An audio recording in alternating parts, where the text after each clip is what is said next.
with midstep, LOS 109er, plus 21, plus 12.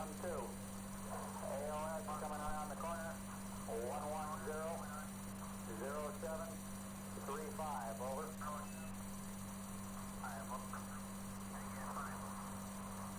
Roger that.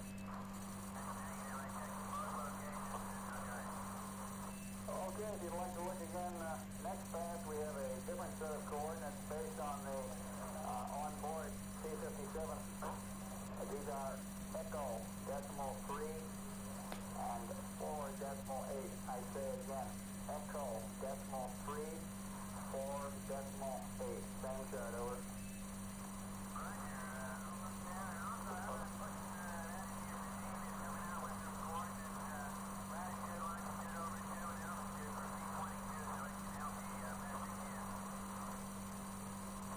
Roger.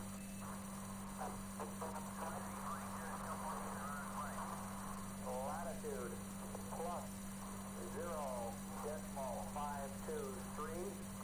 Longitude divided by 2, 11.710. Over.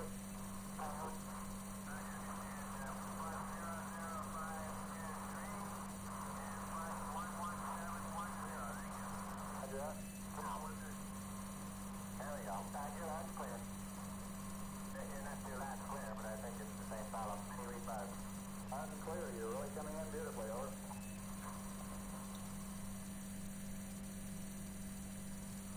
Okay, now stay. And plus 1 host PGA. And go. Alright, step 3 view. And switch it. Roger, now LOS and AOS time for you this pass with midstep. LOS 109er, plus 21, plus 12. AOS coming around the corner, 110-07-35, over.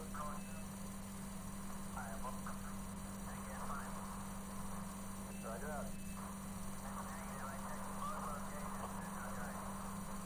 Okay, if you'd like to look again, next pass we have a different set of coordinates based on the onboard T-57. These are Echo decimal 3 and 4 decimal 8. I say again, Echo decimal 3, 4 decimal 8. Same chart, over.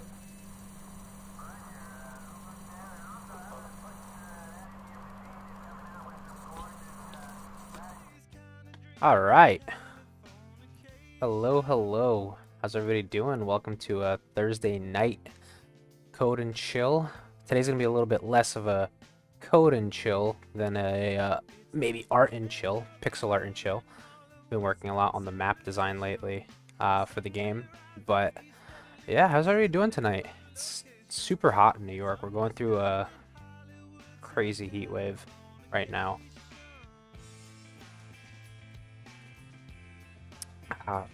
So, if at some point my stream just cuts out, it's because I had a blackout. I'm running off a laptop though, so I think I should be fine. Like, even if my power goes out, I'll have a few minutes to let you guys know what's going on, so should be fine. But yeah, so I have been working on some of the level design for the game. Let me see if I can show you guys what I've been doing. Let me run the game real quick. So I finally figured out how I wanted to do the like level stuff for the lander view versus the like EVA view. It's actually kind of tricky because there's so like the zoom levels are so different. Like it's legitimately like a 10x zoom level difference when you're playing as the astronaut versus when you're in the lander. And I don't want it to look like when you're playing as the lander or when you're inside the lander that it looks like too high res compared to the pixelated version of when you're flying or when you're in the EVA. So I can't just draw my art in one scale. I have to basically redraw everything twice, once for the lander point of view and then once for the EVA point of view. But for a while I wasn't sure how I was going to do the actual terrain, because I wasn't sure, like, am I going to do two different tile maps, and all that. I think I found a pretty decent solution. I'll show you guys right now. So I use like vectors for all the colliders, right? Or like, you know, vertices and stuff like that. So it's based off of just like actual discrete lines. But then what I've decided on right now is a hand-painted terrain mask for the lander view, and then tiles for the EVA view. Just because there's like the amount of hand painting work that I'd have to do in like the lander point of view is actually not that bad, and it gives me a lot of control over how everything looks. So I've been doing a little bit of painting. This is what I've got so far. You know, little sandy lunar terrain. No tiles used for this. But then once you go into EVA view, I have to basically redo my entire tile set for the EVA view, because I also changed the color scheme to be a little more blue, bluish gray instead of just like a flat gray, to make everything a little more moody, you know. But yeah, and then this is going to be what's in progress here is actually going to be the first map that exists in the game. It's for Act 0. It's just basically the map that I use to teach players how to play the game and how to fly and stuff like that. But yeah, this is like the interior kind of like a cave lava tube kind of thing. It's obviously still very much work in progress. Still working on painting everything in here. And this would have a background and all that, and right now it obviously, you just see the stars in the background there. But it would have like a cave background and stuff like that. But yeah, this is what I've got. It's actually been, it's in some ways it's been slower than I expected it to be. In some ways it's been faster. Like this main area with like the sandy, like lunar, like dusty kind of cover is actually pretty quick to paint. But the cave is relatively slow. Just because I wanted them to look different. I didn't want it to, like, it doesn't make sense for oh, we're gonna crash here. I didn't want there to be like sand or like, you know, little tiny debris inside the cave, because it wouldn't have been eroded, you know. But anyway, that's what I've been working on in the game. And I've been just painting through that in Aciprite. So I'll hop over in there now, and we can kind of see what I've been going. Got something to handle right now, but once I'm free, my squad and I will pull up to the stream. My username on Discord is LordStarB add up. Hey, well, welcome to the stream, man. It's good to see you. Yeah. Excited to chat.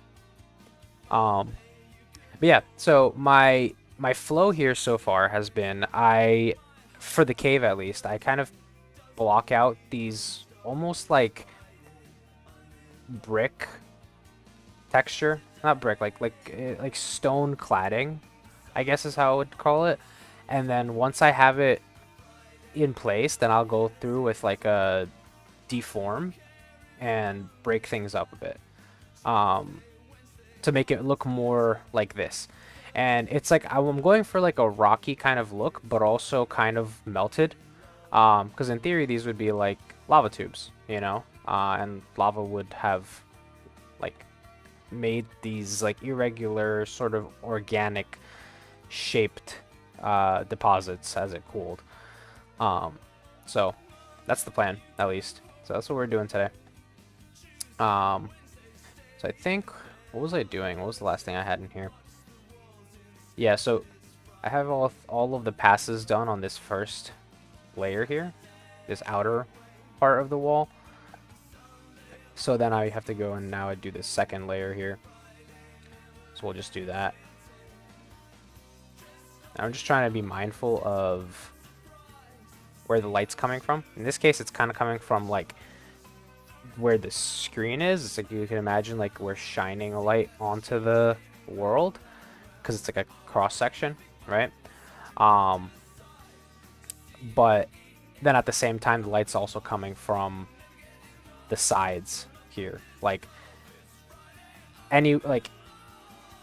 from within, it's going to all the sides, like that way and that way.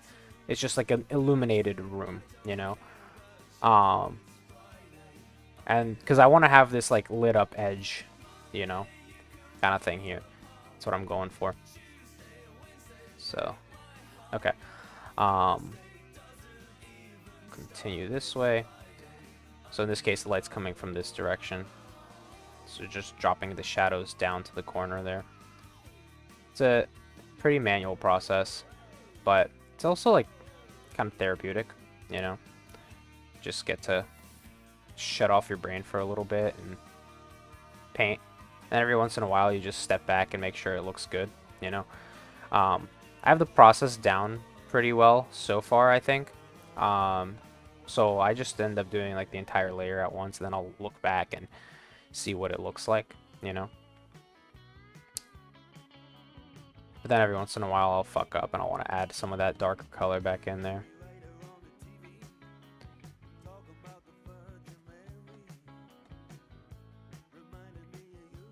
Let me know, guys, if my audio doesn't sound too good. Or like rather if it's hard to hear me over the music, I can tweak that. Okay. And then sometimes I'll even have these merge together, like in this stage, but I find that it works a little bit better if I keep them separate, and then I just do like that jumbling afterwards to bring them into each other and then clean it up, you know? Seems to work decently well for me.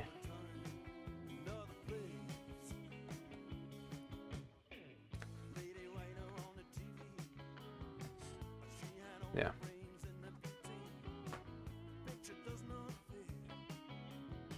Let's see, like there, I want a little bit more of that darkness.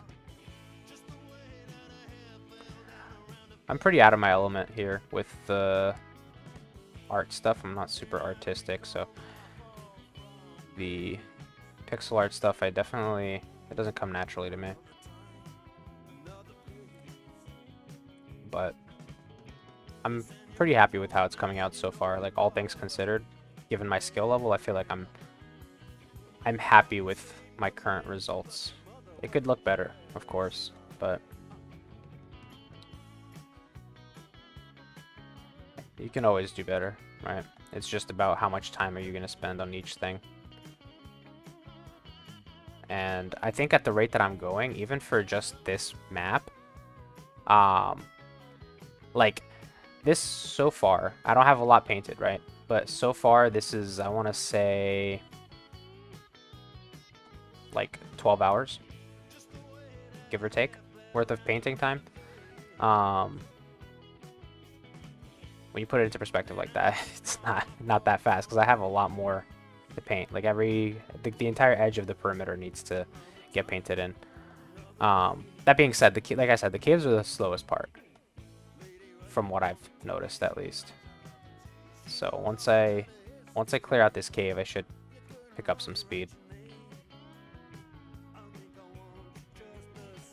Because I figured that, like, for the map, I want to have, or for the game, I want to have like 5 or 6 maps, right? For like 1 map per act, essentially. And each map, I'm planning on it being, I don't know, like, let's say 3,000 meters across, maybe 1,000 meters tall. This map is not that size. This map is smaller, because it's just the, like, beginning, like, Act 0 kind of thing, you know, tutorial area, if you will. I don't want to call it that, because it is that, right? But it's not, I don't want to treat it like a tutorial area, because, you know, it shouldn't, I don't like it when games are like, oh yeah, this is your tutorial, you know. I like it when games are just like, here, go play, and like, here is what you need to know in the moment to satisfy the current tasks that you're trying to accomplish, you know. So that's how I'm going to try to pace the game.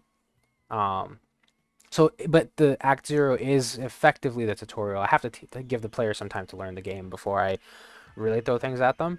But it's going to be sort of like exposition, you know, for the story, while you're also picking up the skills that you need to actually um, fly the craft and understand all the different systems, you know? Okay. So here, now I have both layers done, right?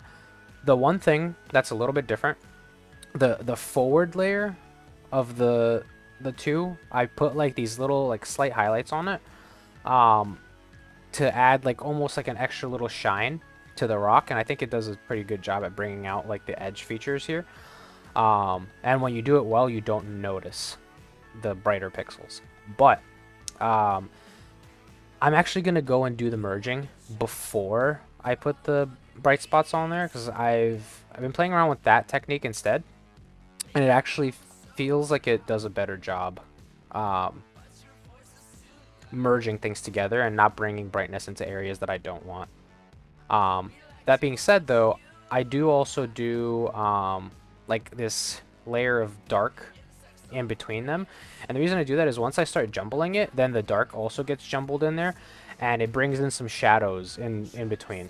And then wherever there's the most drastic shadows, that gives me a good chance to, like, I can decide to keep the drastic shadow in some areas, but then I can just replace it with like a softer shadow. But it like brings in some randomness. Hey Corbin, how's it going, man? Welcome to the Thursday night stream. How are you doing over there? I know you're on the East Coast too. Is it super hot where you are? Or is this more of just a New York thing? I don't keep up with the news like at all, so I have no clue what goes on everywhere else. Yeah, super hot. I mean, I figured it makes sense.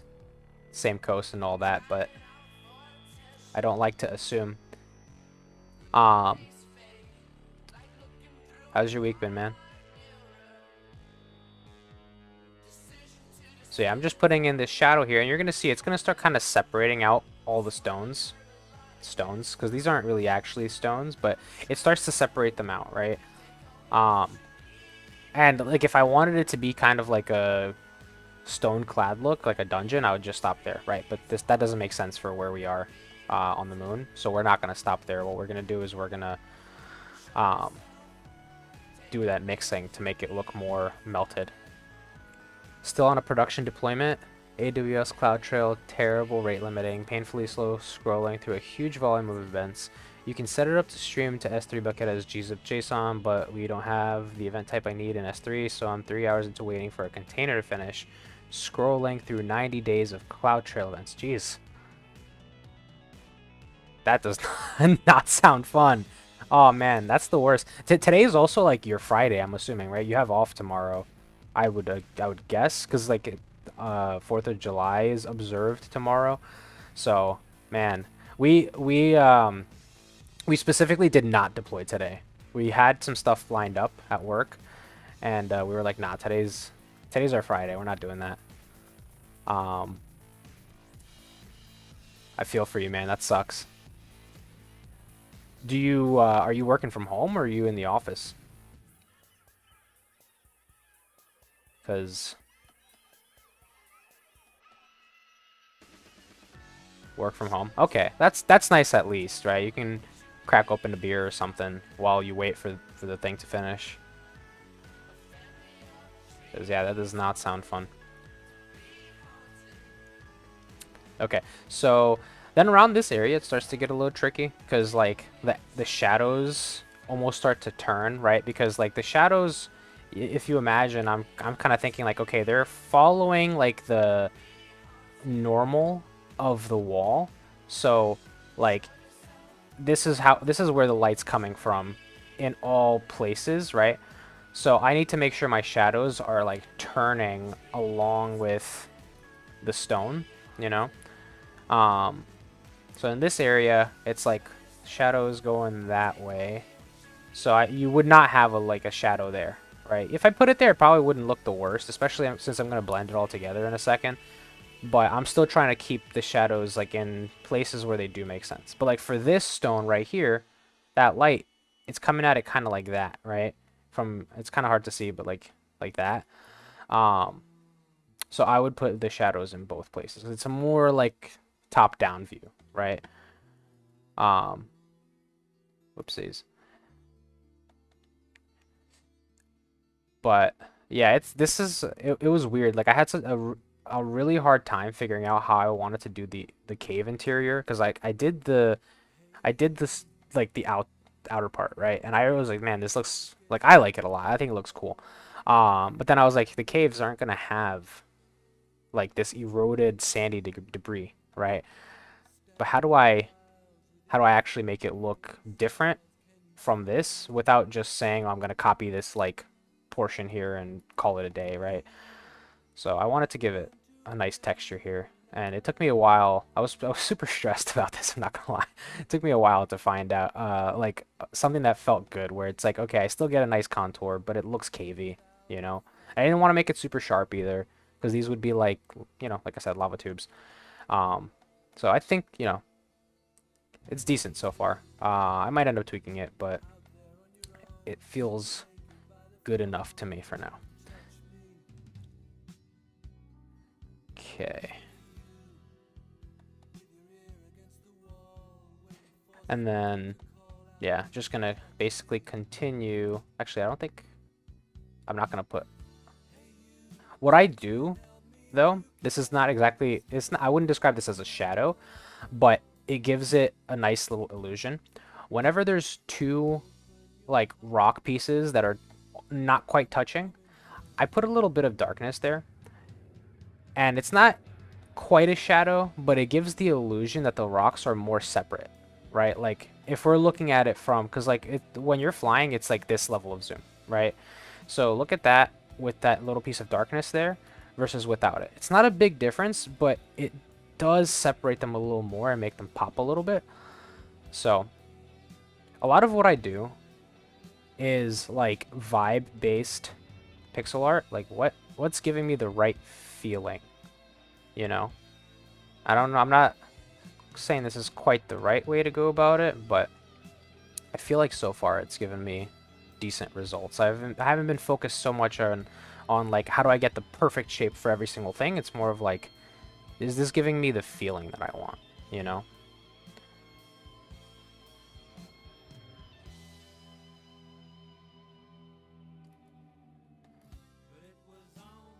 There. Cool. All right, so there. Now these are more or less kind of shaded, right? Doesn't look that great. And it's gonna get kind of worse before it gets better.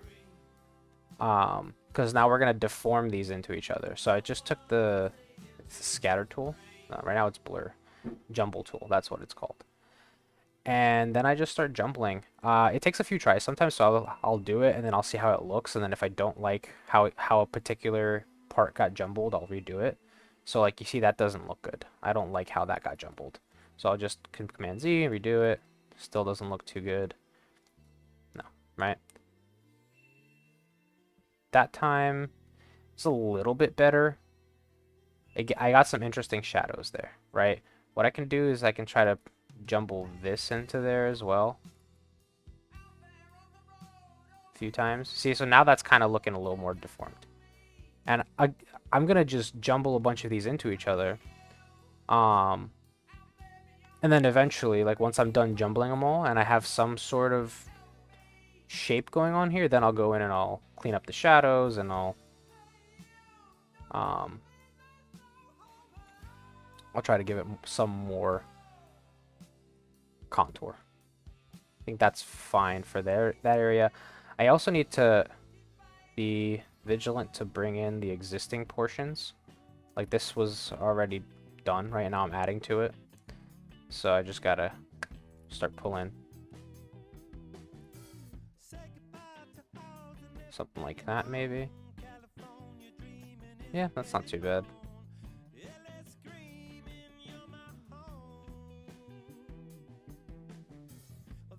Yeah, that's fine. And then, like I said, I'll touch these up, but I'm just doing this for like I need something to go with. Is that Counting Crows? Was that?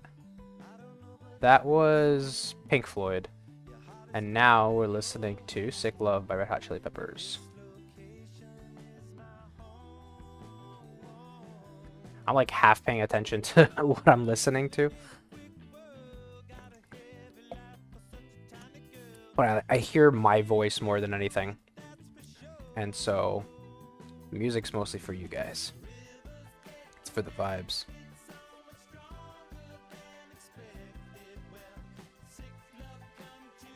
If you guys have any requests, let me know. If it's on Spotify, I'll throw it on. I was talking to my wife. I think I have a pretty fun idea for a stream. Maybe one of these days. I want to do something like every time I get a compilation error, I take a shot, and then I just see where the night takes us. That's gonna start off slow, right? But like your first few, after you get your first few compilation errors, man, you get those shots in you, it goes downhill from there. We're just gonna keep making more and more mistakes.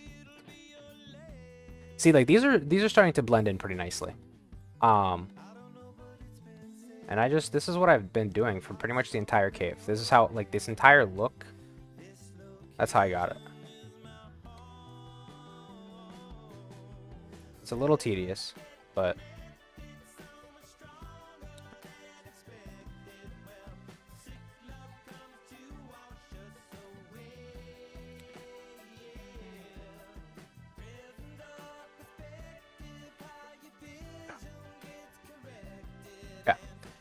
yeah, see, like here, it's taken a few tries before I get something that looks decent. I don't know, something about this transitionary area, it's not jumbling too well. That one actually looks not too bad. Now, it's starting to look a little too zigzaggy. It's like up, down, up, down. I want to try to break that up a little bit. See if I can. But I also have to be careful because these pixels right now are pixel perfect to the collider for the terrain. So I don't want to jumble outwards at all. Like I have a guide here that's in magenta that I can toggle on and off. And that shows me where the collider is going, right? So, yeah. Just something I need to keep in mind as I'm doing this. I feel like it's not blended enough down here. Like you can see that there's a transition.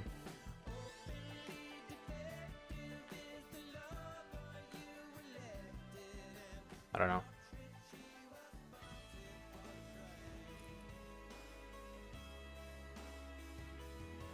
Yeah, that's a little bit better. Right?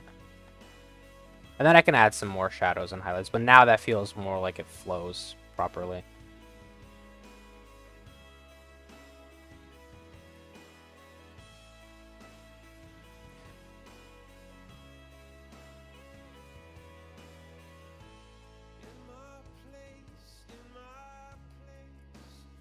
Something like, yeah, I don't know.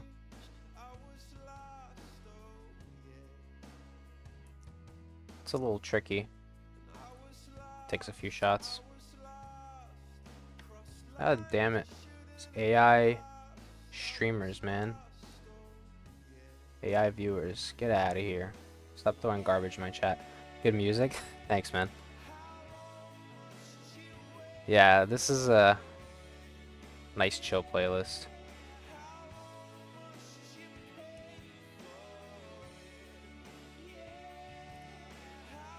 Got tired of hearing the lo-fi on repeat for the past few streams, you know? Okay, that's...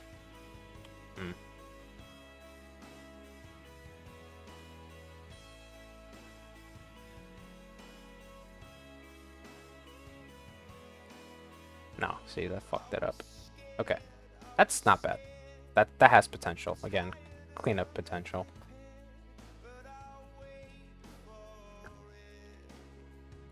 I'm trying to help my Midruh Skiva, my friend from Kiev, to move out from the countryside after horrible attacks recently. He is fearful of his life. Damn, dude. Yikes. Dude, I haven't been paying attention, honestly. I'm so bad with the news. I have no clue what's going on, but that's really noble of you, dude. Hopefully he makes it out. Are you trying to help him move to like the US or just get out in general? I had some family that they moved to Germany for the meantime.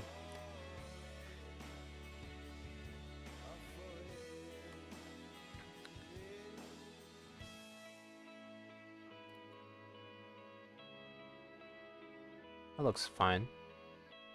Yeah.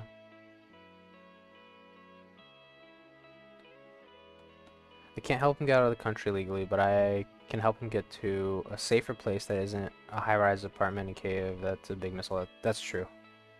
That is true.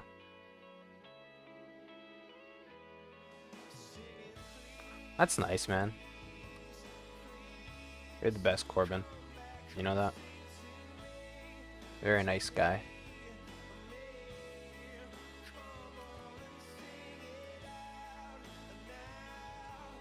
Yeah, you see, like that's a time where I feel like the blending or whatever, the scattering does a really nice job of giving you like a really cool shape to work with. I know a lot of this just probably looks like shit. But I think once I clean it up, it'll look pretty good. Fortunately, due to the currency discrepancy between the US and Ukraine, an amount that is only like a week's pay for me is a fortune to me. Yeah. Yeah, it's a huge difference. Ah. Yeah, the Ukraine's going through it, man. But then again, you know, where isn't, I guess, right? We're all going through it.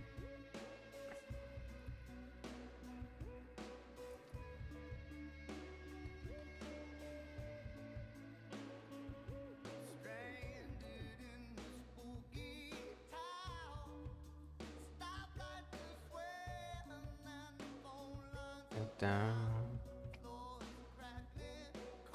Looks decent. But yeah, you see how different this looks? Like these versus this? Like that. The jumbling tool is awesome. We're doing fine here, relatively speaking. No Chinese troops are slogging their way through a ground war in Florida. At least not that I've heard of. Fair. No, you're right. Relatively speaking, yeah. Absolutely. No, I was being pedantic, I guess. You know. But yeah, we do have it pretty good here.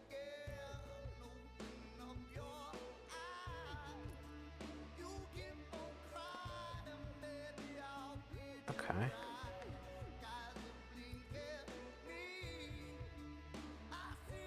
Yeah, not bad. Aye. All right. Progress. Yeah, this has been my life. Just staring at pixels. I guess that's true for anybody who's working on a computer. We're all staring at pixels. But I've been staring at enlarged pixels.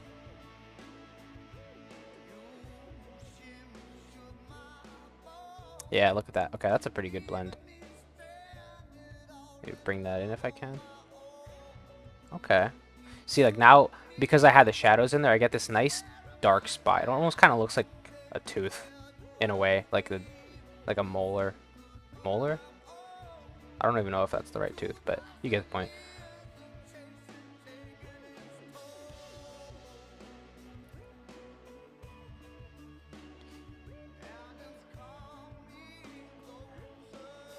I really got lost with the math you were looking up last stream. It's super impressive how dedicated you are to working through it by hand. I let AI do the pixel shader math for the game. Honestly, the math, it wasn't too bad. Like, I'm super bad with math. So I promise you that if I could go through it and figure it out, you can do it too. It's like legit like algebra and like a tiny bit of trig, and I failed trig. I did terrible in trig. But yeah, it's you can figure it out. If you know how to code, you can do it. Like the best thing for me with math was like once I realized that so much of math was just like, or I'm sure it's really the other way around, but like so much of math is just like numerical representations of code. Like, you know, like a sigma, right? It's just a for loop. Sigma? Am I thinking about the right thing? Let me look that up actually. Sigma. Yeah, sigma. It's just a for loop. So, But thank you, man. I do try to understand everything, you know, for me, because it's a passion project, and I feel like if I'm doing this for the enjoyment of it, you know, then I want to enjoy all of it, or as much of it as I can. There's definitely parts where it feels like a slog. It makes me want to kill myself, but then I'm like, nah, just learn it, just do it, you know.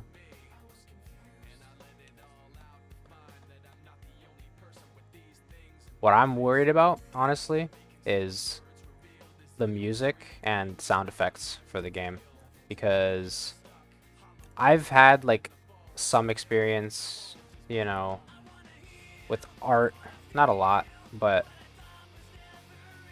it's not totally new to me, right? And I understand color theory more or less, and I studied like architecture in school, um, and I went to like an art high school, so we had like art history classes and stuff like that. But again, I can't say I was ever an amazing artist, you know. Um, but with music, I have virtually no, especially like music composition, I have virtually no experience with that. So it's going to be very interesting to write something for the game. Yeah, from 2012 through 2018, I did manual slog pre-LLM days. Never rewrote the engine, but fixed a ton of bugs through incremental improvement. Yeah, damn, you've been working on that game for a while, man. Damn. So wait, is that the same game you were talking to me about, or is that was that something else? Yeah. Jeez, that's dedication. It's so you've been on that. What is it? 2012 to 2026.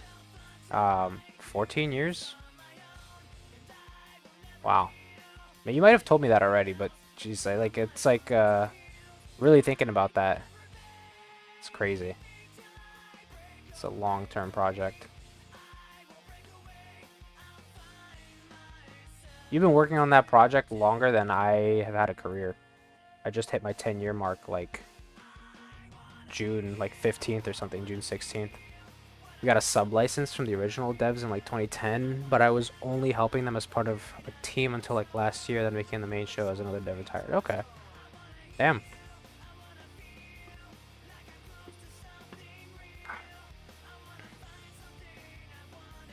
That's awesome. Do you feel like... Because like that project then is like your...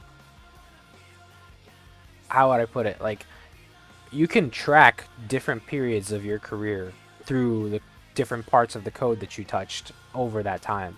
Do you feel like can you like see code from like a specific area and just be like, oh, I know like this was my code like 6 years ago? Do you feel like you've maintained a consistent kind of style and like pacing of how you write code, or do you feel like it's changed a lot?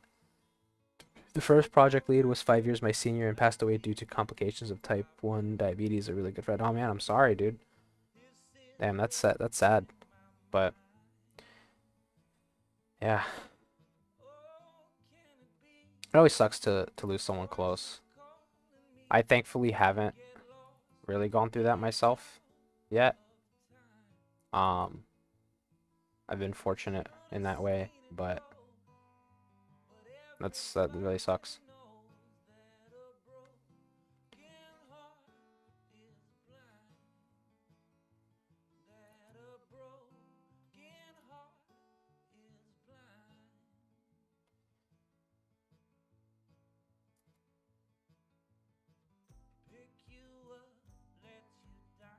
Okay, so now this is like more or less kind of mushed in together. And at this point, I would just start going in and refining. So I'm going to switch back to my brush tool.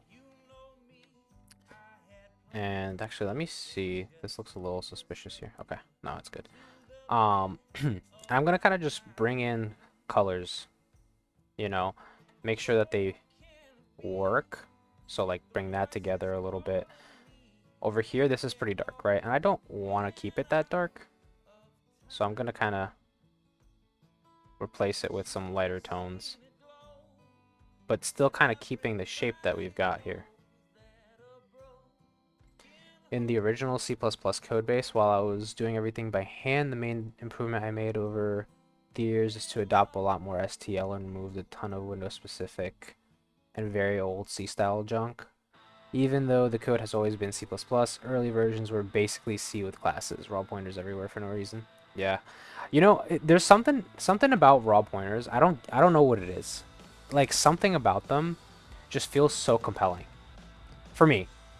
Like I like smart pointers, but something about like just using a raw pointer directly in C++ feels. I mean, by definition, it is more lightweight. You know what I mean? But it's like never that much more lightweight that it really matters, especially for most applications. It just, I don't know, it just feels like satisfying, that like super manual memory management. But then I have to like slap myself and be like, no, dude, what are you doing? Like, stop manually managing your memory that way. We have better tools. I don't know. I'm a references or smart pointers or Qt style copy and write kind of guy. Raw pointers have taken too many years of my life. I'm done with them. Yeah, no, I totally get you. I use smart pointers like extensively throughout my code base. It's just like almost like a guilty pleasure. I don't know how to explain it. It's like I know that like I should be using smart pointers pretty much everywhere, but then like I don't know. It's like the McDonald's of writing code. It's like, you know, it's not good for you and you know you're gonna regret it, but it just feels good in the moment. I don't know. I don't know if that makes sense, or if I'm just like, if I sound crazy right now, but yeah. Okay.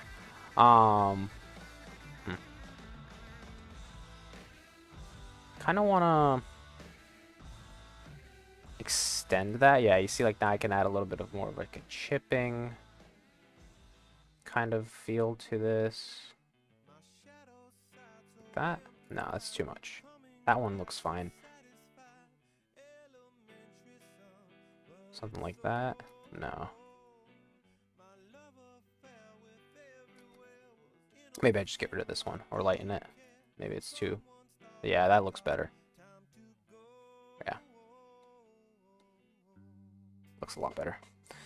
I find low-level, highly optimized code with zero overhead to be extremely compelling, but my floor for what I consider acceptable amount of overhead in 2026 is basically safe rust. Yeah, I also find it very compelling. But then I also realize like that I'm not as smart as I wish I was, and like whenever I write code, and this I think this is true probably for everybody, but like when you write like really clever, smart code, that's like at the peak of your performance. Like this is close to the best of my ability that I can write code. Unless you improve past that at some point, the next time you come back and try to debug something or read it, you're gonna have a hard time because it's like it's harder to read code than it is to write it. So like you're gonna be reading your code and you're like, what the fuck did I do? You know? And it's like clever and you did something really cool, but you end up shooting yourself in the foot for later. So it's usually better to write it in the dumb way, unless it's like horribly unperformant to do it that way. But that's usually not the case. Like that. And you'll be surprised also how this comes together. Like once you start adding these shadows in and these kind of filler rocks, like I don't know what it is about it, but just like all of it together. Again, it's like like I said, it's very vibes based, but like once it all comes together, it looks so much better than the sum of its parts. At least in my opinion. Like if you look closely, like okay, this kind of looks like shit, right? Like it's not that good, right? But then like if you just kind of take it in and don't focus too hard on it, and it's just like, okay, does this environment feel right? It's like, yeah, like that feels good. I don't know. Maybe it's just me. Maybe it looks good to me, but then it looks terrible to everybody else. But you guys will have to suffer. Yeah.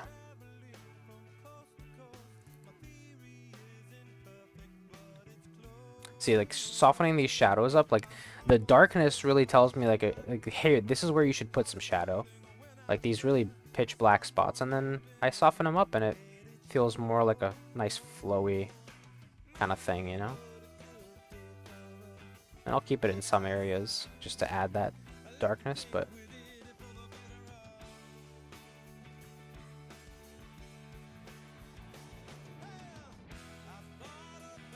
yeah, I don't like that shape there.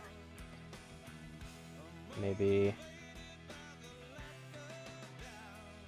add a little more like that. No.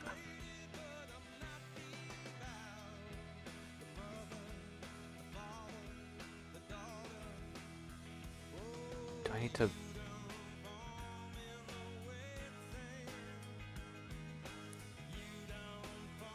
Not bad. And then I also have to remember, like, we still have to add all the highlights in afterwards here, so it'll get a little bit brighter. Don't want to do that.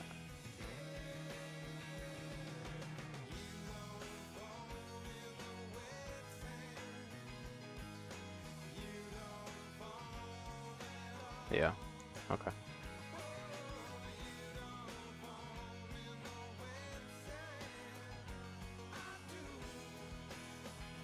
Yeah, see, so you gotta massage the shapes into place, but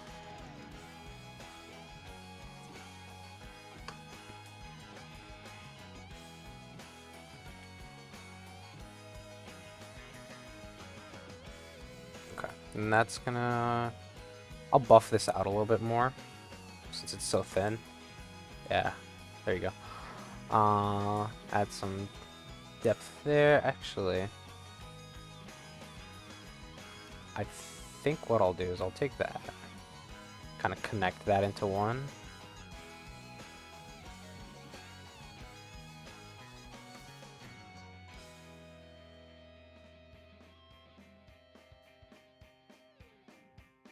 Yeah, that looks fine. No, it's too soft. Is that the same shade? There you go. That looks better.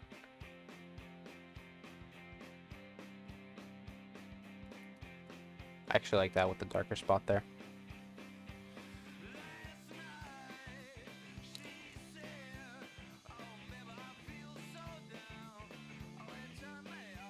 Fill that out a little bit more.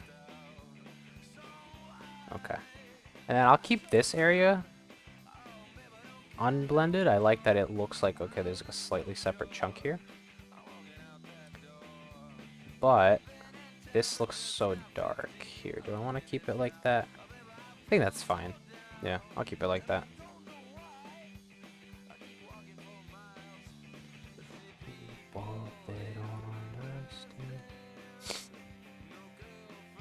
Okay, now this area, I don't know, I was gonna bring in some more, I think I'm gonna do that. I'm gonna bring in some of this down to here.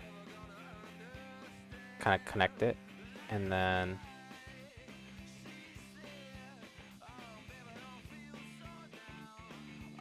yeah, kind of bleed it through like that.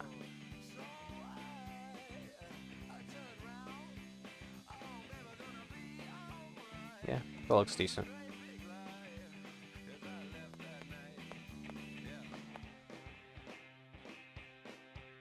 It's just because I'm thinking I'm gonna add some highlights here. I want to bring more of this out here so that I have more brightness to work with.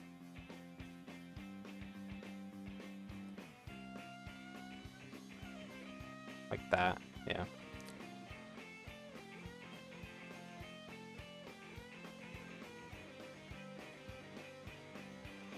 Okay, this is a really dark area.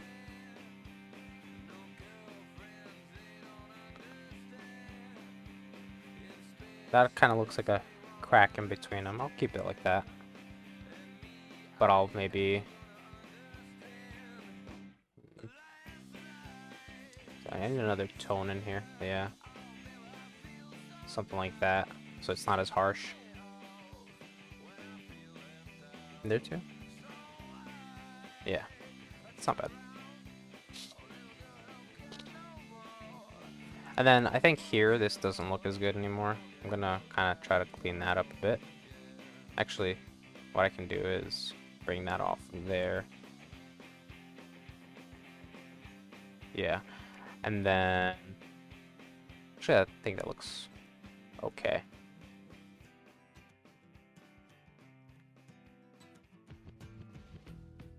Bring that with that.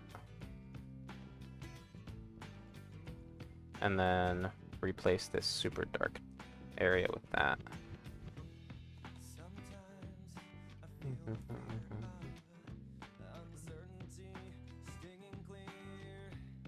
Yeah. Actually, I don't love this here. This should never happen. There should never be that much darkness touching the surface there. Like that.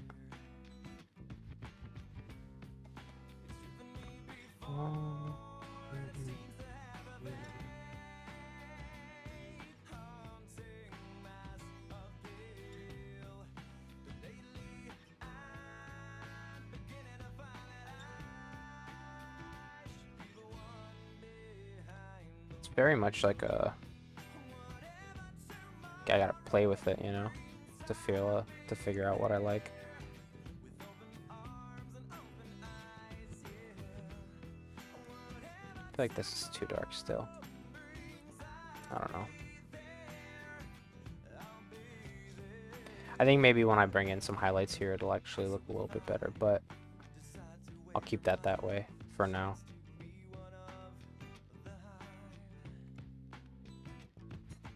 Because the highlights can do a lot. Image editor, GIMP, or custom hack. This is Aciprite actually. It's I think it's like 20 bucks on Steam. It's like super good for pixel art. Yeah. I use GIMP for other stuff. But for pixel art, like just this, it's like it's really good. Aciprite. It's worth the money.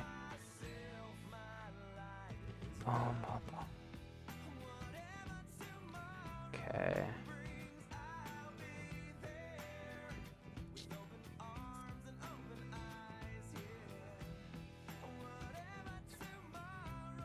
The only image editors I'm good with are GIMP and MS Paint. Honestly, like if you're good with those, you're good with this. There's like this has less tools.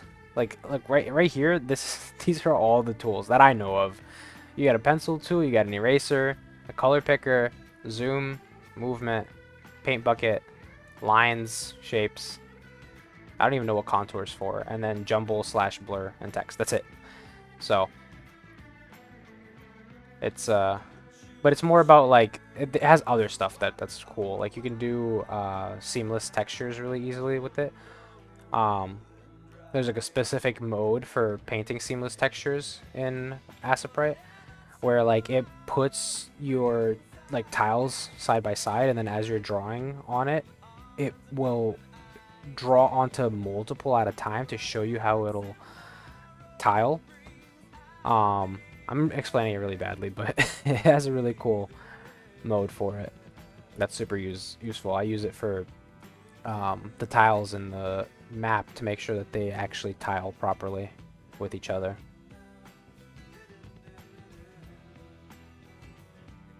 I'm actually going to make that. Yeah. That looks like it flows decently. I think I need a little bit of shading in some of this area here. Something like that. Maybe that's too much. Maybe I overdid it.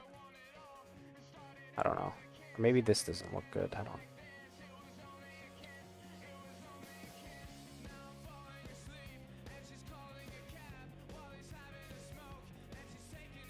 Something about that shape I don't love here. I think that's a little better.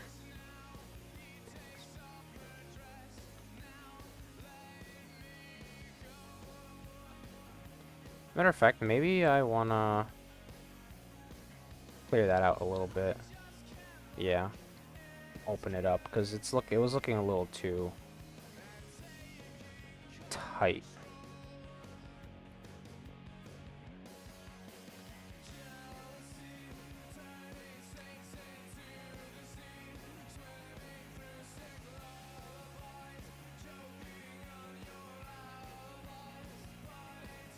Yeah, okay. Gonna move on from that area now. Let me add a little darkness here. No. It's like, there's a lot of gray going on here, but no depth to it, if that makes sense.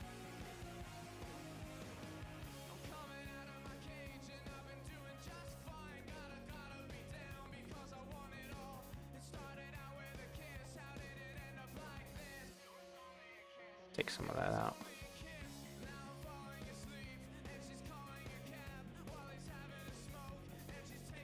Dude, all these songs are great. Thanks. Honestly, it's not even really like my playlist. I can't take credit for it. It's like, what I like to do is I'll go on a song I like, and then on Spotify specifically. And then they have like the song radio feature, so that's what I'll do. These are all like, songs I listen to, but just this way I don't have to put together a playlist, And I get the vibes that I want.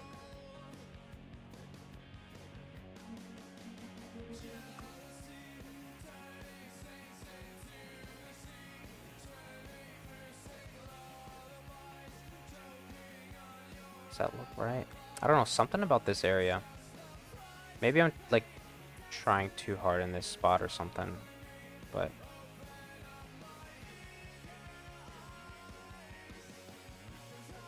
that looks a little better. Yeah, I think there was just too much darkness in one area.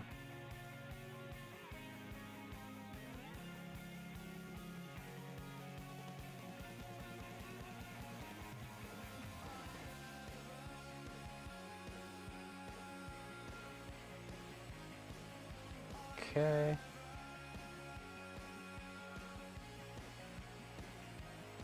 I'm actually gonna make that a little lighter.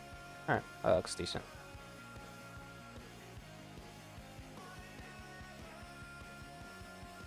And then that one, I'm actually gonna leave that dark, because I feel like it gives a nice kind of curve there.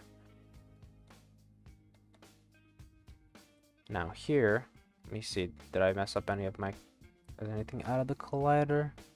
I'm like popping the mask on and off just to see it. Okay. So, because I noticed these blank areas where like it pulled in some of the background, kinda,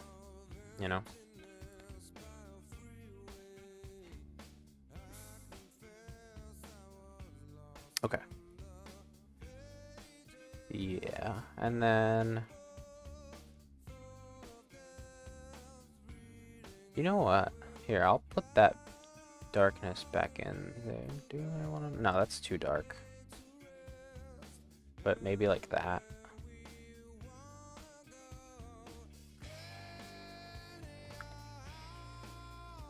Can stay there like that. That looks fine. Okay.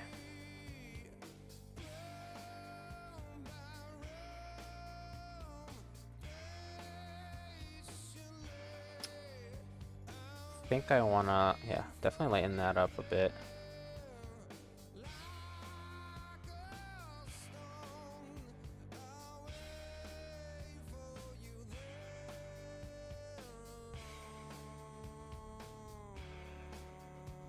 I don't know, something about this doesn't feel that good.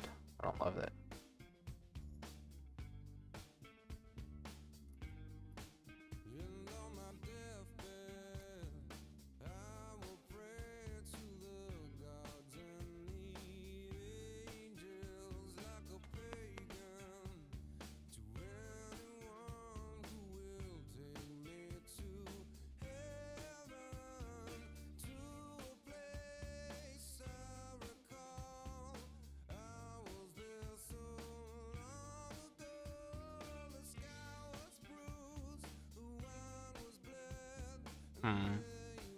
Actually struggling in this area.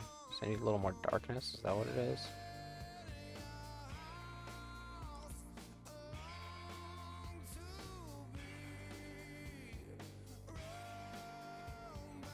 I guess that looks fine.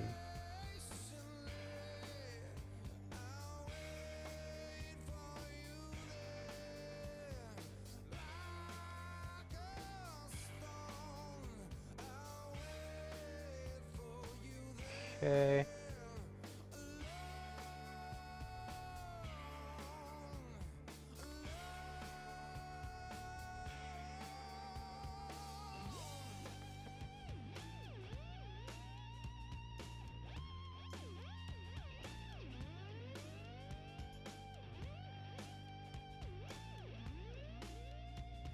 Yeah, that looks decent actually. I'll keep that darkness there, and then I'll pull this down a little bit here. I'm gonna connect these up.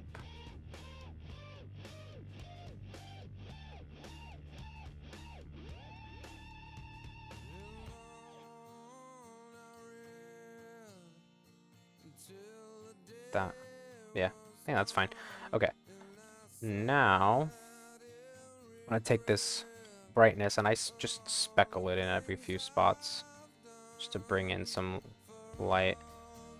And I try to also think about like where would the light be hitting on these surfaces. I'm not that great at it, but sometimes I can get a decent little contour. But I'll do this in like separate passes. So I'll do just the edge lighting pass first. Is that following the mask? Yeah, okay.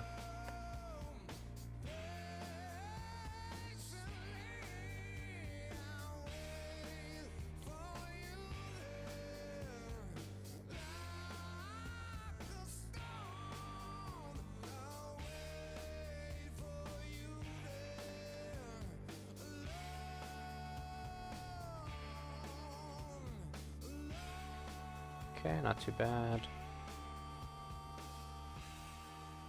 See, like that already brought some life into this lower area. Like look how, like this area compared to this area, it already looks like it has something going on. What I think I'm actually gonna do is I'm gonna take that out from there.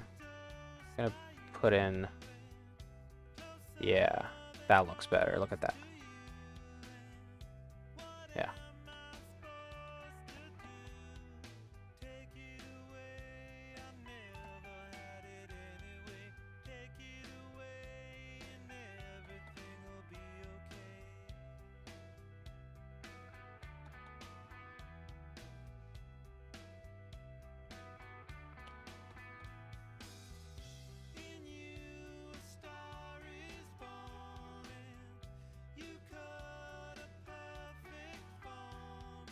Is this, yeah, look at that. I missed the spot.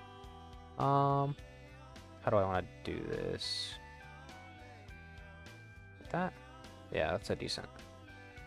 Okay.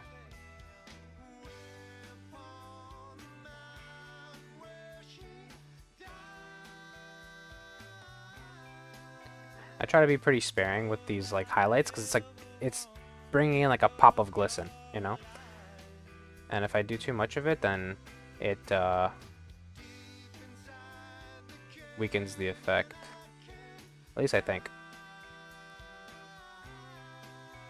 I try to put it more on like the corners and areas where it's gonna like catch, you know? Okay. That's that first kind of edge pass there, right? Now I can go and do kind of like an inner pass and think like, okay, within these, where might there be some glisten? You know? Like there, maybe? And still being pretty sparing with it. I don't want to overdo it.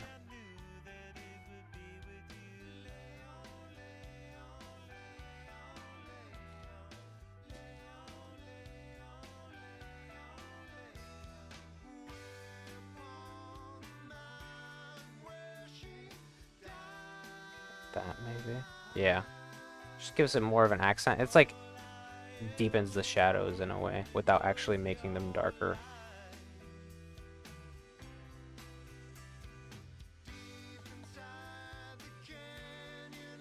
I don't think I like this area. I don't like what's going on here too much. I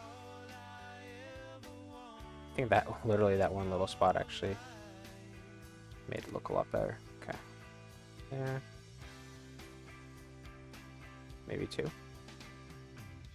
Yeah. And like I said, this is all just vibes.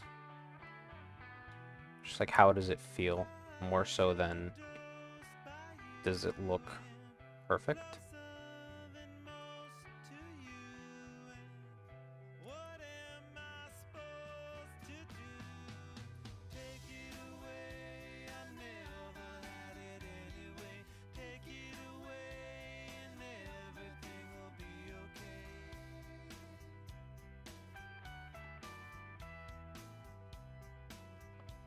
I almost feel like, what if I...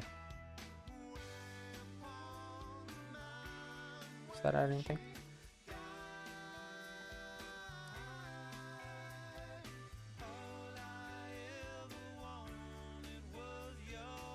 Yeah, that's not too bad. By the way, Claude, Fable 5 is back, and I don't feel like I need it. Opus 4.8 is good enough for me. Maybe I'm becoming a curmudgeon, not using the latest stuff. What's happening to me? Yeah, dude. I mean, Opus 4.8 is good. Like, Opus, I was using, I think 4.2, and I was like, man, this is great.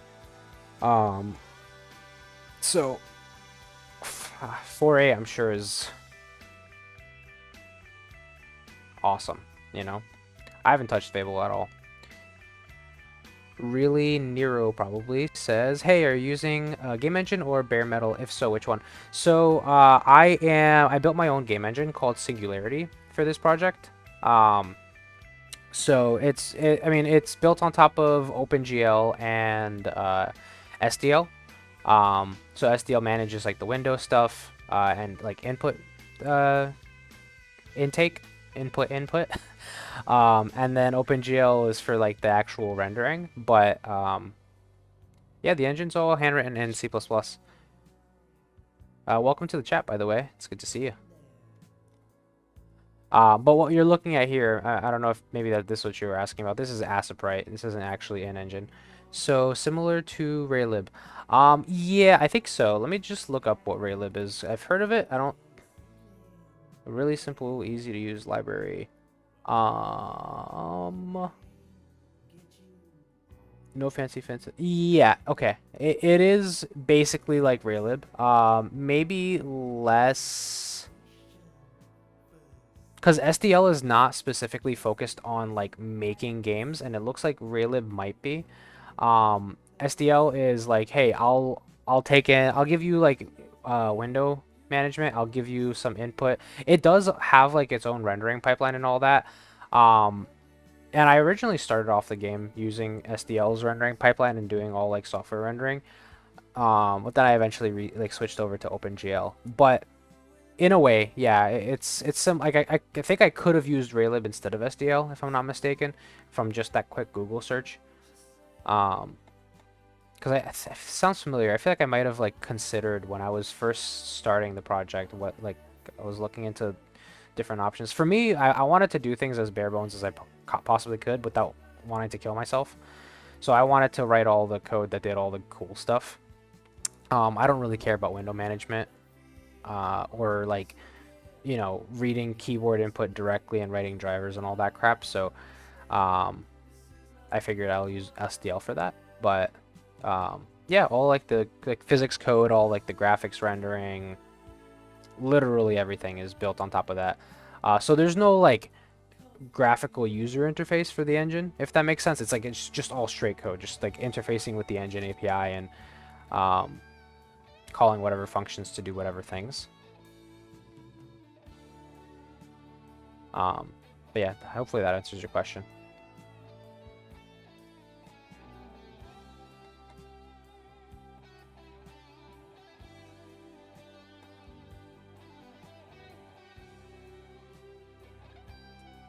Interesting. Open source. It is not yet. It will be. I'll open source it once I release the game. That's the plan, at least. But right now, it's like super tightly bundled with my actual game. And I just haven't wanted to spend the time to separate it out and like then have to maintain a separate repository and stuff like that. Especially since up until more recently, the engine's been going through a lot of changes. But yeah, when when I finish the game, or when I get to like a far enough point where I feel like the engine's not changing a lot, like I'm not constantly changing the API for it, maybe I'll open source it. Because I did do some pretty interesting things. Like I built a whole mini UI, like almost like a mini version of React, if you know what React is, into the engine, for like the UI rendering stuff. And it's nice and performant, and it's nice, so it's enjoyable. I totally get, I don't want to share this, it isn't ready. My coworkers asked to see my proof of concept code, and I'm like, come on, this is still super unstable. Yeah, for me, honestly, it's not even necessarily that. Like, I don't care about people seeing like a code that's not ready. It's more of like, for myself, I know if I split it out into a separate project, then I'm gonna have to, anytime I make a change in the engine code, I'm gonna have to switch to a different project, like physically in my code editor. I'm gonna have to go and open up a separate code base to make edits there. I'm gonna have to right now put in the time to like make the engine buildable on its own, which eventually I'll have to do it anyway, but like it's not time that I want to invest right now while I'm in the middle of trying to actually make a game, you know. And then like I'll have to, I don't know, like do all the work to separate things, which I need to do it, but just it doesn't feel like a good, it's not the right priority for now. WR, oh thanks man, I appreciate it. I'm trying, I honestly am trying my best. Yeah, it's slow, but it's coming. I appreciate the support, dude.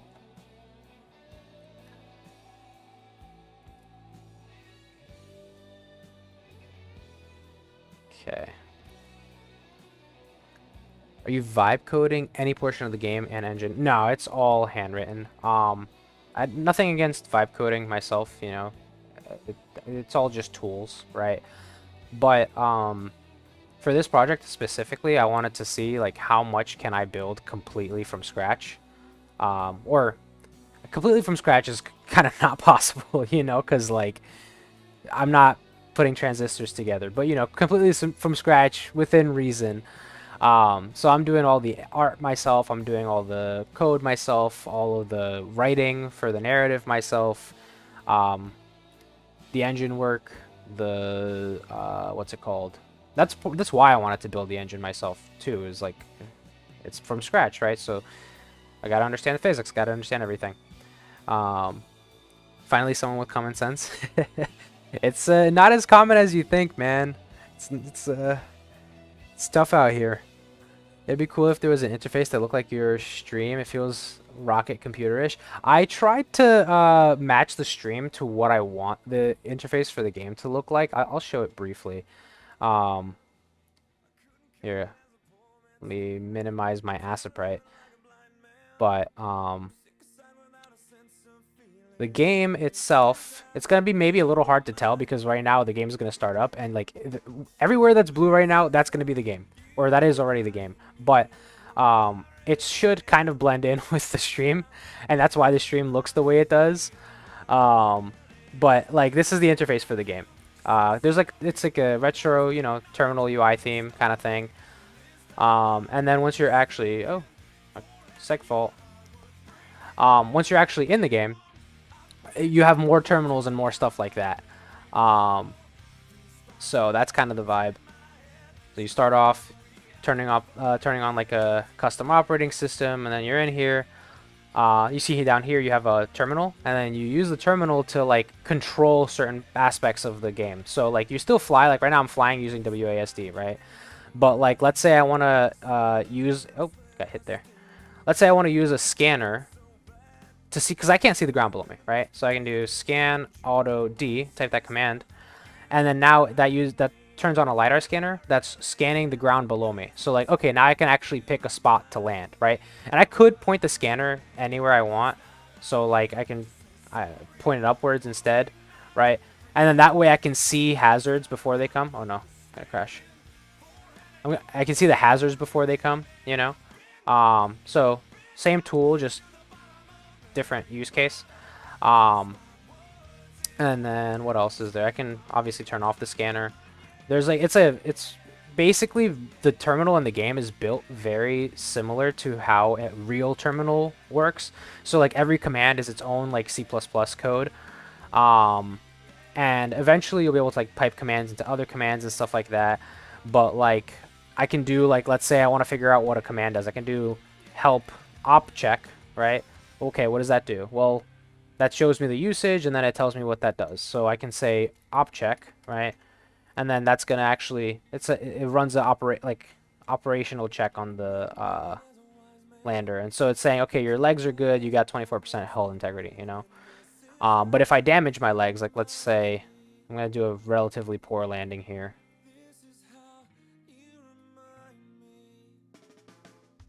Right, not the best landing.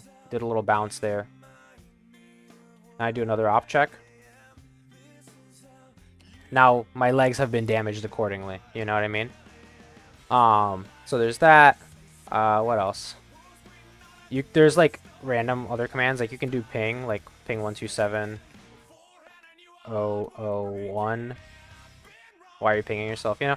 So it's you know, it's got some stuff to it. There's the log command, so I can do log list, and this is kind of how you get a lot of the lore for the game. Like you can find terminals around the world and interact with them, and they might have some log entries for you to view. So you can do like log view, let's say 4 in this case, and now I'm viewing a log entry that comes with the lander in this case. But you know, some of these log entries will be on like a random terminal that you find in a research facility or something like that, you know.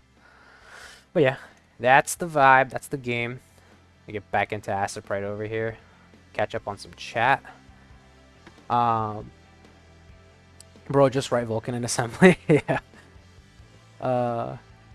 I understand not writing from scratch. Yeah, like I don't blame anybody who doesn't, you know. It's a lot.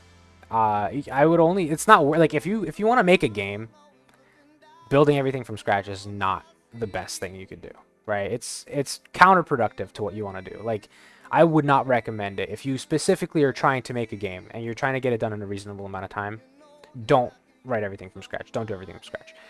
But if you're just doing it for the love of the game and you're trying to have a game done by the end of it, and you like torturing yourself and you like being up until like 2 or 3 a.m. on a regular basis debugging, then do it. No, but in all seriousness, I've had a lot of enjoyment making the engine. It's really fun. It's just also like sometimes I look at the game and like I've been working on this for on and off now over a year, and sometimes I look at my progress and I'm like, damn, dude, like almost like the majority of what I've done is like invisible. You know, it's like background stuff that you can't even actually see. And then I look at my game and I'm like I have stuff implemented, but like then I look at other people at their like 4 or 5 month mark and like they have more done comparatively for the game than I do. And I have to remind myself, I'm like, you know, but it's not an apples to apples comparison because you're also building your own Unity, you know, and these guys are starting with Unity. But I'm sure I'm guessing a lot of game devs have some sort of similar feeling to that. Like I've seen people talk about it online where it's like you look at other people's like stuff and you're like inspired, but then you're like, damn, everybody's making such cool stuff, you know. Make the game in assembly. Right, yeah. I mean, that was like Roller Coaster Tycoon was built in assembly. I always forget the guy's name who made it. Man, that guy's a fucking legend. And that game was awesome, and it was optimized really well. I think like Roller Coaster Tycoon only uses, I think it was like 4 kilobytes. I could be totally making this up. Let me fact check this, but I'm pretty sure it was like 4 kilobytes of memory. Let me double check that. Roller Coaster Tycoon memory usage.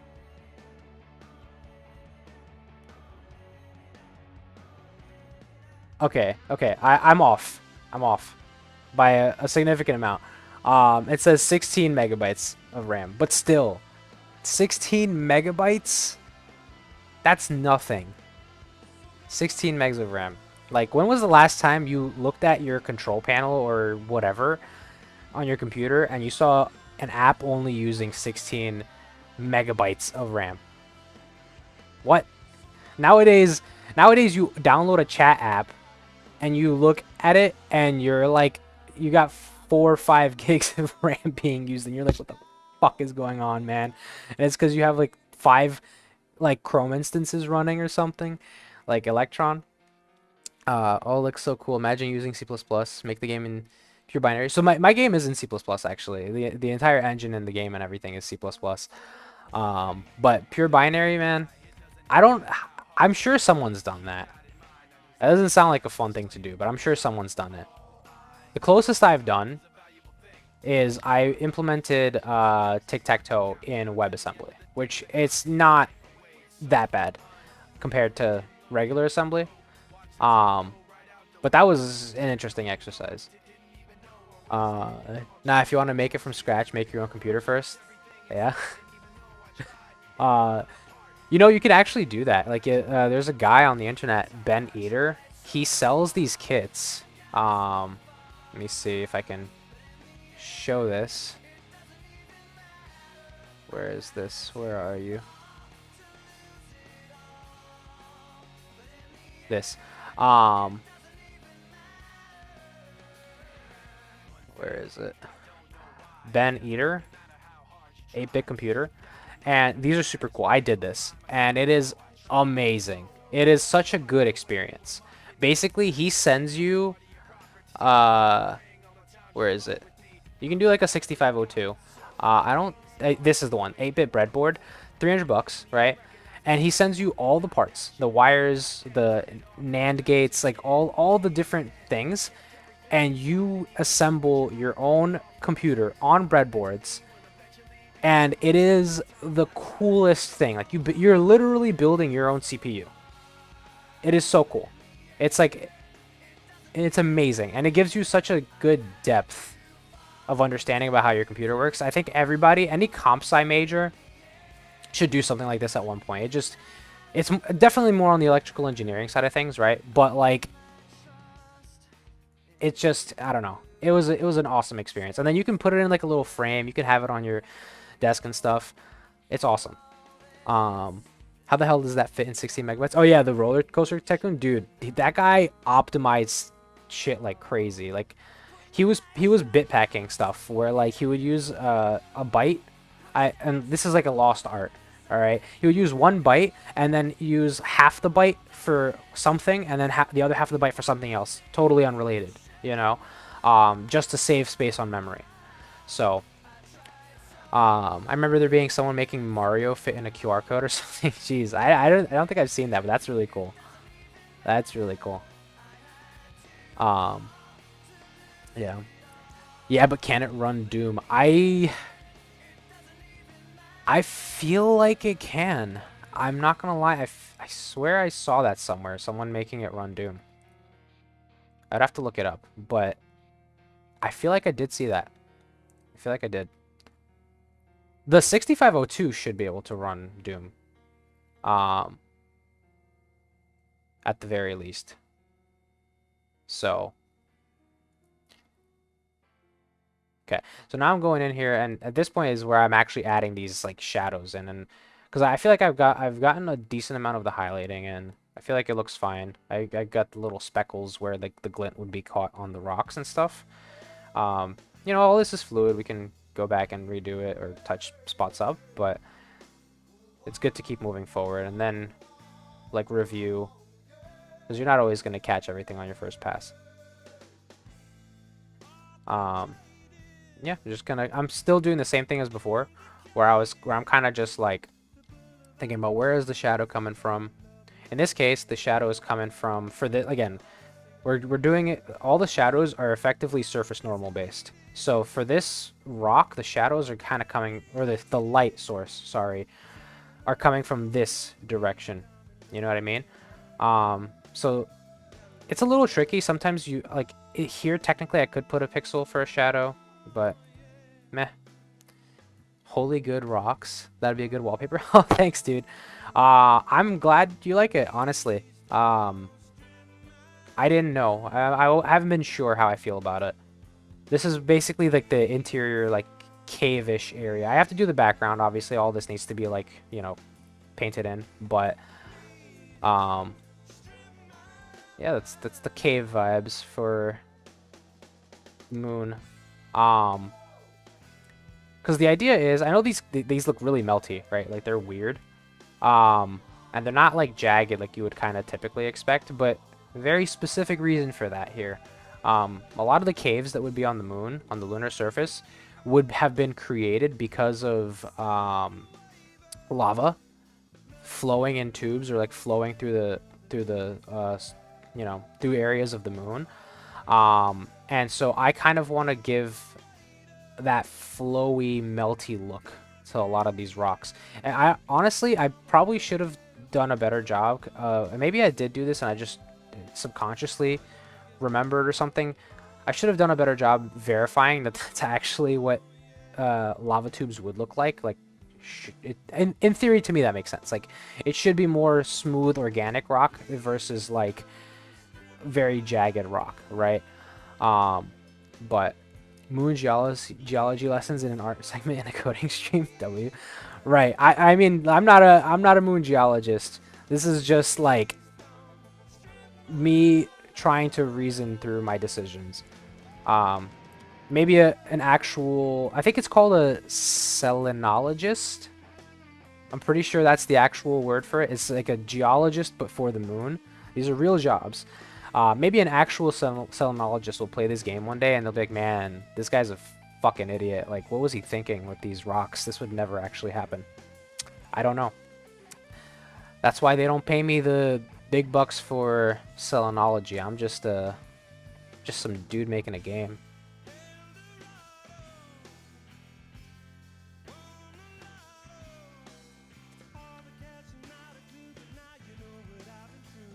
Okay, now here, I almost found it tempting to put another pixel here, right? It probably wouldn't have gone like it wouldn't have been super noticeable. But again, light source, right? We're following the normals of the surface. And honestly, that's probably a little generous of an angle. It's probably something closer to that. We wouldn't really have a shadow over here. If anything, it's here, right? So it's weird. It's so hard to like, because then like it's not natural, right? This is not like how real light and shadows work, because then right here now we have a light source coming from here. It's just like you literally have to. The reason I'm saying this is because I'm constantly reminding myself. It's like you're not drawing this based off of how light actually works. You're drawing this based off of how you want this style to look, you know? And this style, at least for the edges of this, means that the light is coming in all these different directions, you know? But hopefully it'll come together nicely. The curse of the artist, obsessing over a single pixel that's barely visible. Yeah. It's true, dude. It is very true. I was mentioning earlier, but like I was telling my wife, I was like so stressed, cause like I don't know, I'm weird. Like I obsess over shit, and like I had this area done, right? Like this outer portion of the lunar surface with like the more like sandy kind of texture, and I was like, man, I really like how this looks, but then I had no clue how I was gonna do the cave, cause it shouldn't have this same debris, because the reason that the lunar surface looks like this is because all the meteor impacts are like they're hitting, you know, over and over again and pulverizing the rock. And then you have like the radiation from like the sun and different stars constantly pelting things. So there's not really a magnetosphere either. So it's constantly going through like this process of erosion, and that's why it's so sandy. But like inside of a cave, what's going in here? There's no light going in there. There's no meteors going in there. So anything that's going to be in here is either touched by lava that's cooled, or it's specifically going to just be like the bigger rocks or whatever was already there billions of years in the past when it started forming, you know? You know what this art style reminds me of? The game The Dig. That one used a lot more red, like Mars, but the pixel art is spawn. I'm curious, let me see. The Dig. The Dig. Game. Images. Okay, I can kind of see. I mean, their art's amazing, actually. Significantly better than what I'm doing. But I kind of see what you mean. Definitely with the rocks, like a lot of rocks going on. Like color scheme. Oh, that's really nice. Wow, whoever did this is really good. I wish I could be that good. Jeez. That's really nice. I think Moondust is sharp and electrically charged or something. I don't know. Moondust stuck to everything in the Apollo missions, like sand or with glue or something. Yeah, you're totally right. It absolutely is. Um, I don't know if I've considered, I've thought about making that sort of a mechanic in the game. But I also don't, I worry about putting things into the game that just almost exist to annoy, if that makes sense. Because there's already a lot of systems in the game that are like survival oriented and like management, like resource management. Um, but like a mechanic where you had to be careful with the soil could be interesting too. I don't know. There's a lot of cool stuff you can do once you start playing around with like moon stuff, you know?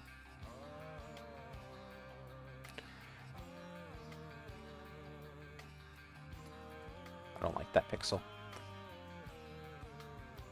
Because the light here is mostly up. So I might have a little bit off to the right, but it's going to be mostly up. It'd be a cute Easter egg if it kind of got a little shock or something every now and then when landing. That would be cool. That would be cool. I wonder if that would actually happen. Like, does it actually have electrostatic discharge? I'd have to look into that for, like, in terms of coming into contact with the lander. Because that would be interesting. I'm thinking, like, okay, light's coming this way. So in theory, like, this shadow makes sense here. Yeah. I've already got the bones of an Easter egg in the map.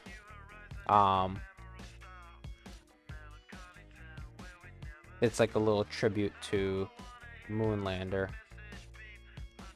Like the first ever lunar lander game. You know, Moonlander, someone brought this to my attention. I think I posted a clip of the game on Reddit or something. Someone brought to my attention that Moonlander had the first ever Easter egg in a video game. Which I thought was the coolest thing ever. So I'm putting in an Easter egg in my game that is a reference to Moonlander's first ever Easter egg. That's all I'll say about that. But yeah, I'm trying to think, would that be? Because like we have light coming from there and there. I don't know. Farham says hello. Hey Farham. Farham. Hopefully I'm saying your name right. Well, welcome to the chat, man. How's your day going so far? Yeah, okay. And now we're transitioning more into this top shadow here. Like that.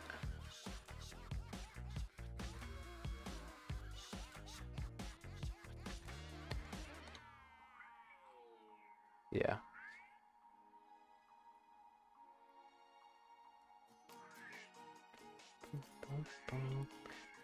Challenge, don't fill your game with 1 million Easter eggs. Game devs, impossible. Dude, seriously. It's so hard. What I don't understand is like how modern games don't have a shit ton of Easter eggs. Because like, it's so fun. Like, I have like 10 concepts easily for Easter eggs for the game already, you know?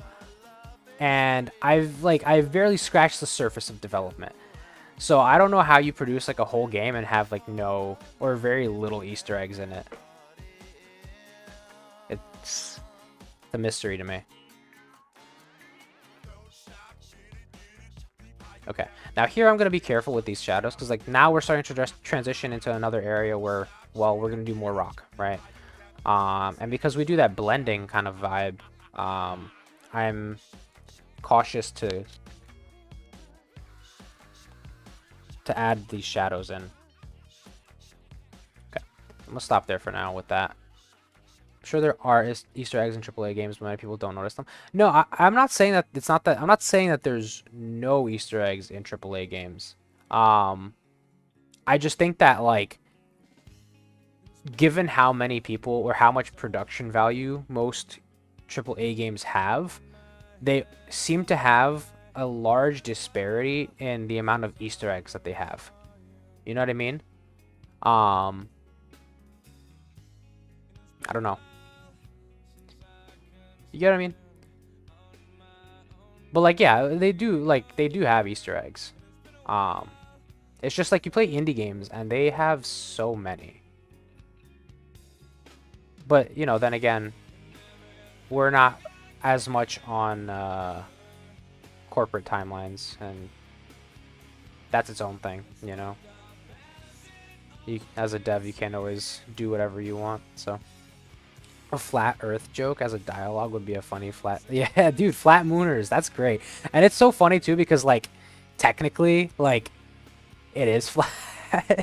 Because it's a 2D game, so, like, in-universe, that's not even, like, out of the ordinary. If anything, like, someone theorizing that a third dimension exists would be, like, the equivalent of this universe's flat earthers. You know what I mean? Like, hey man, there's totally a third dimension. The moon is a sphere. Don't believe what they tell you, you know? I worked at a big game company. If I worked at a big company Jesus, I can't talk. If I worked at a big game company, I'd just try to sneak in as many references as I could. Yeah. Yeah, I totally. You know? Samesies. OMG, please. Yeah, I gotta. Yeah, it's trippy sometimes. Like what I try to like think about like what does it feel like? Like getting kind of meta. Like what does it feel like to be a person who lives in this universe, right? Because like you're on a flat 2D plane. So like when you came here from Earth, like what did you do? Like you launched off to the side and then like was it like this is Earth and this is the moon? And then it's just like, well, everything's flat, so you just got to go in one direction until you intercept. You know, there's no 3D, there's nothing. I don't know. It's funny. And then, like, what are their orbital mechanics like? You know? I don't know. Hashtag just game dev things. You see in 1D, so it'd be pretty hard to even steer, I assume. Yeah. Oh, geez. Yeah, you do, right? Let me see. Flat piece of paper. You're on a line. You can see this way, this way, this way. And everything is infinitely thin to you. That's trippy. You just see points. That's fucked, man. Is that true? I guess it is. Weird. Dimensionality is so weird.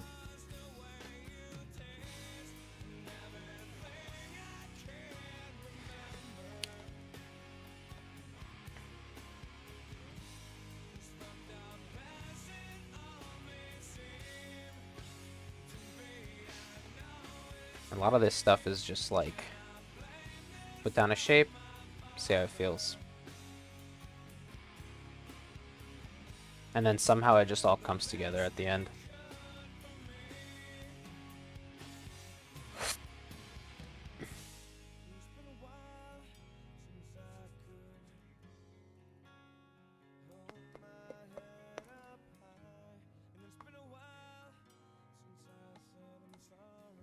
Do 2D people start seeing 3D objects when high? You know how people claim to see 4D sometimes when under influence and stuff?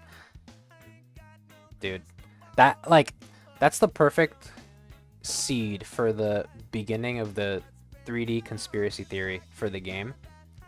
like some dude just takes shrooms or something, and he's like, no man, like I'm telling you, I saw a third dimension.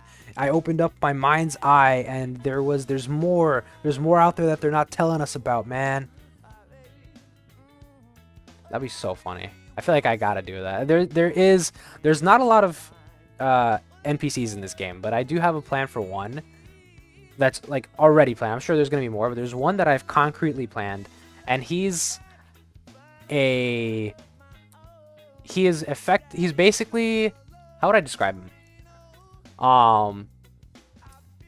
He's like a haggard astronaut that has refused to go back to live in the colony and has set up his own homestead by stealing parts and shit from the main colony. So he's like totally off the grid, living by himself, right? And he's like the perfect character to do that with, you know? Like, man, he's like a kooky old dude, you know, sitting in his like rocking chair in his full astronaut suit. Big Flat doesn't want you to know about depth. That is so good. Big Flat doesn't want you to know about depth. Oh my god. Wow. I think I might have to do this. I think I really might have to add that.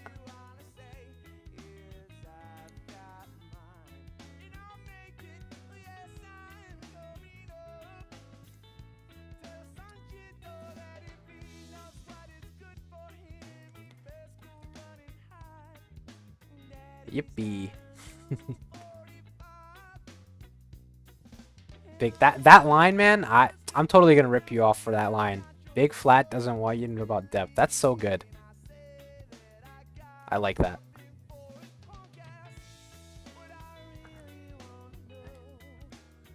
I'm gonna have to put Gray M2 in the credits for that line. Narrative consultation, Gray M2.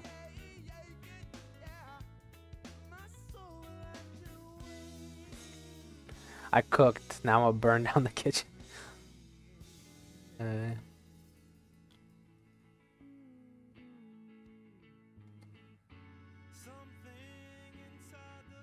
That just keeps replaying in my mind. Big Flat. I want you to know about. That's good. That is like so tongue-in-cheek.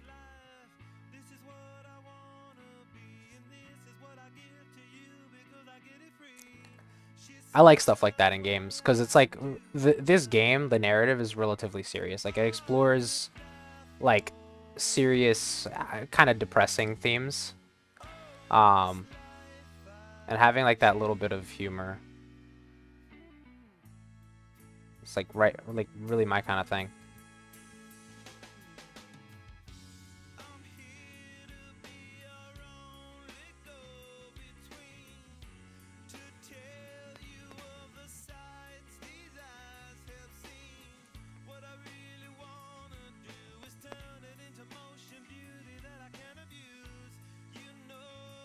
Alright. Yeah, that layer looks fine. You can always tweak it, but looks fine for now. I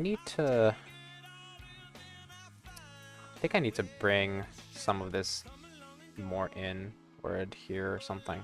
I don't like how far out I like how far back it is. Hunter, hey Hunter, how's it going, man? Welcome back.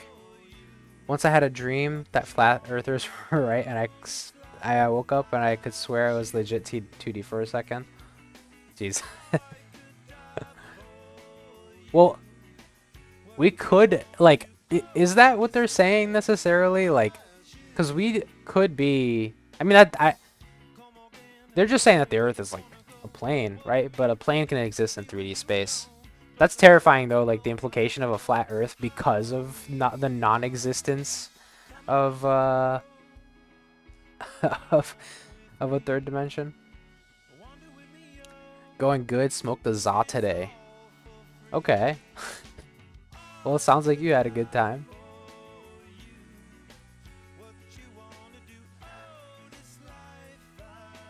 I had a dream a few days ago. It was the weirdest dream that I was a scientist or something like that. That wasn't the weird part. For some reason, we were doing like experiments on flies, and like there was like this rubbery substance or something that we were using to fuse into the flies or something. And long story short, the fly turned into like this weird amorphous blob that like it could retain its fly shape, but then it could also just turn into like a gray goo, kind of like a slug or like a leech. And anyway, somehow it got out of its container, it got into my nose, it went up into my like nasal cavity, and then it was like eating my brain. And I was like bleeding profusely, and I was like blowing my nose trying to get it out. It was weird. It was really weird. And like I could feel like the head pain. Like I felt like I was gonna have a stroke. It was insane. I woke up and I was like, what is going on? For a second I was like, am I dying? And then I realized, no, it's just a dream. Dog, that's called a nightmare. Yeah. Well, yeah. Yeah. You're right. Great time thing had me in the clouds. Yeah, I'd be like that, dude. It'd be like that. That good. Not an expert, but I think that's a nightmare. Yeah. It's weird. It's like, I don't know. Like, I think by like every standard that is considered a nightmare, but like I have like this perspective on it where since it didn't actually happen, it's almost like a new lived experience, if that makes sense. It's like, oh, I got to experience something that I hopefully will never actually experience in my life. And it was different, you know? And it was cool. It was like an interesting, I don't know. You know what I mean? It's like, it's weird. Like, obviously, I don't want to experience what having a stroke feels like or having something eating my brain. But, like, I'm almost satisfied that I have some idea of what that could feel like without having to actually have gone through it. Does that make sense? I don't know. That sounds horrifying. Fuck, you mean cool? Yeah. I don't know. I don't know. I don't know what I'm saying, man. I don't know.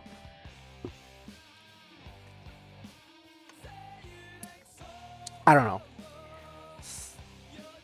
It's like, it's an experience. I don't know how to explain it.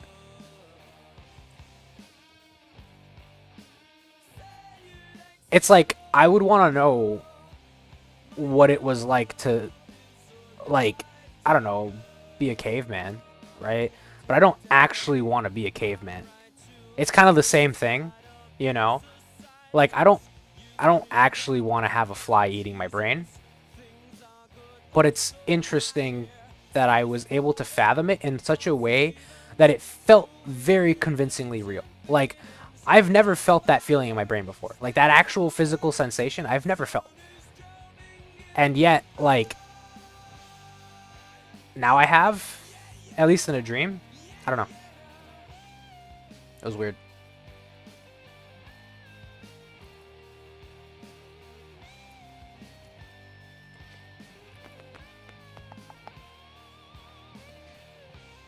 Alright.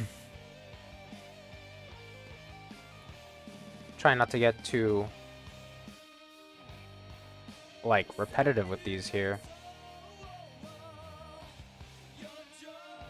Clear some of them out, because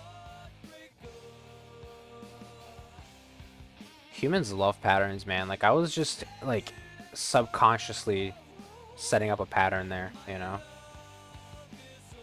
And this kind of stuff it looks way better if there's no discernible pattern.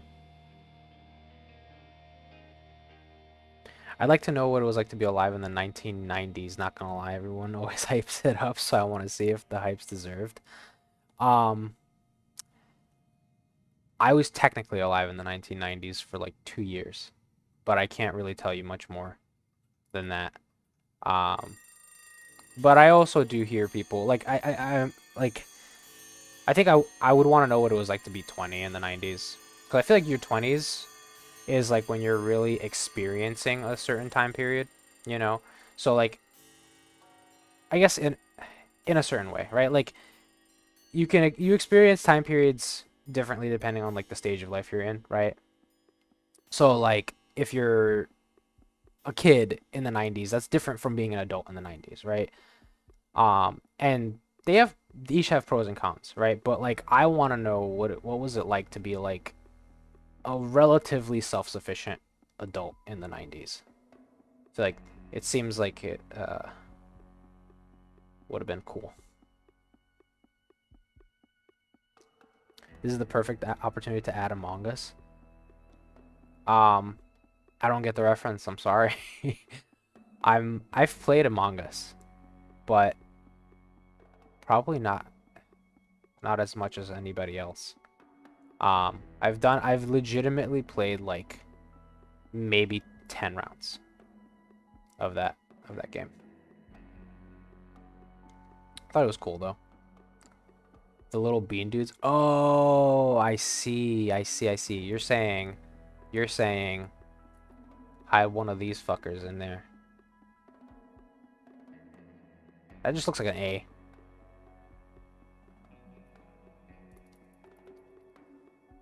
But maybe I could, when I get to the bigger rocks, I could probably do it. That'd be funny. I'll do it. I'll do it. I'll add it.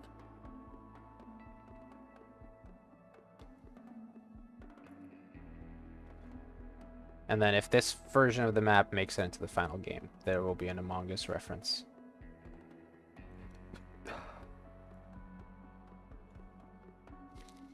Yippee. Okay, how's that looking? Yeah, looks fine.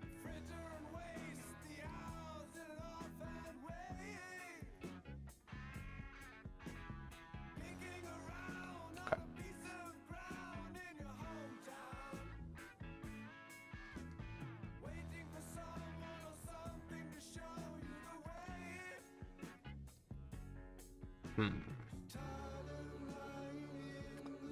How do I wanna...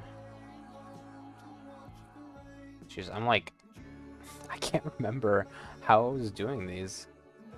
Like, I'm running out of shapes.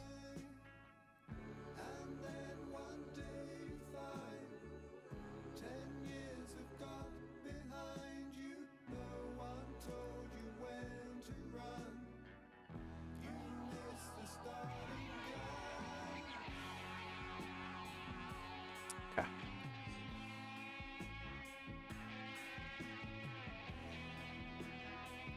Yeah.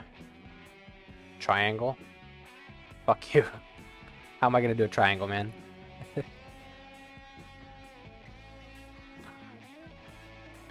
There, triangle. That's too big, though.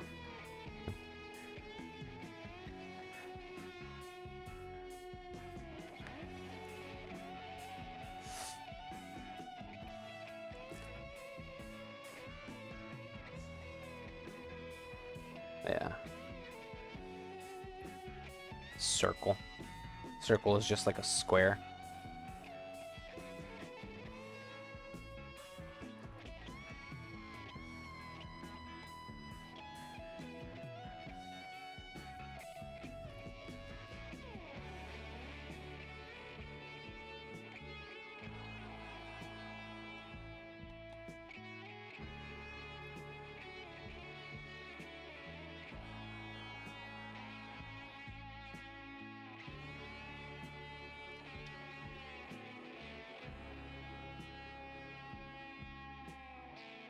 As long as the vibe feels good,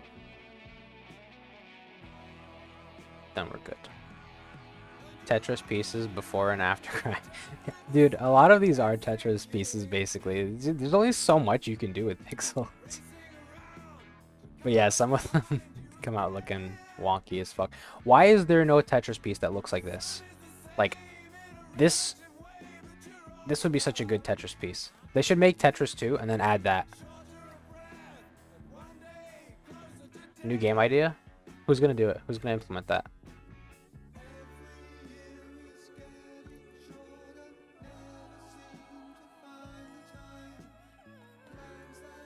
Or just like a game where it's every Tetris piece, but just like weird.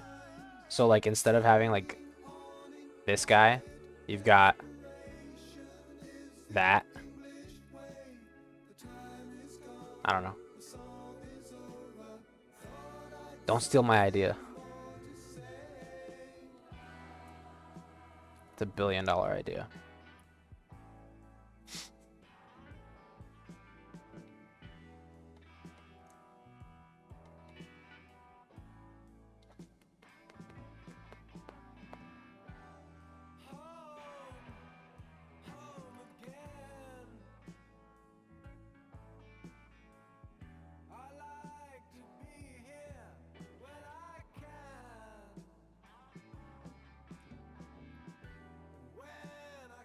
Okay. Ooh, it's coming along slowly but surely. Tetris, but you have to draw something. Oh wait, that's mine. No, no, no, no. There's something there. No, but then you can just cheat. You can then you can just pick whatever shape is most convenient. I would just draw straight lines every single time. You just continuously get a bunch of points.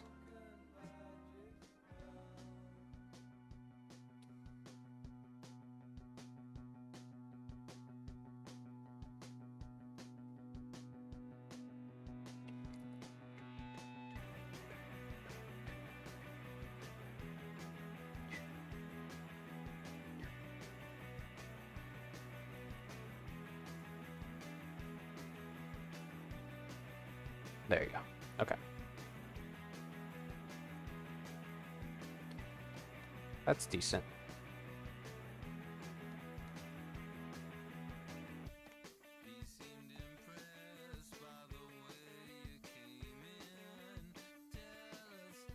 My favorite Tetris piece is the hero for real. So based. Which one is the hero? I'm guessing it's this. I'm guessing that's my favorite piece. Just I love getting the line, dude. I don't play Tetris much, but I was playing it. I went to a barcade with my wife like 2 days ago. We were playing Tetris. It's the first time I've played it in years. But it's a good time. It's a good game.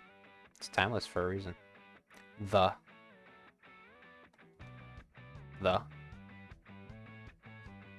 Yes, the. Is it this one? I'm gonna draw shapes, and you tell me, is it number 1? That's number 1. That's number 2. That looks like a 1. That's number 2. That still looks like a. That's number 2. The bars should have arcade machines. Yeah, that's literally what a barcade is. It's awesome. It's a bar, and then there's just a bunch of arcade cabinets. It's the stick. Okay. Yeah. Stick is good. Something about this piece really tickles me. Like I like this one a lot too. That one's nice. Every time I got that piece when I was playing, I was like, yeah, this feels right.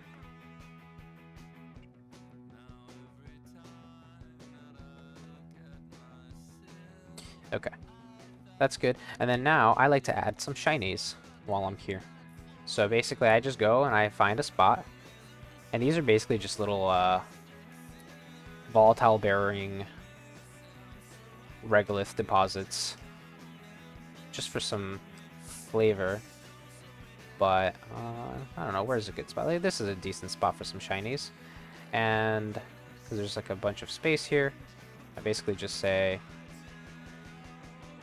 boom. And then grab some of that color back actually. Like that. Grab some shadow. And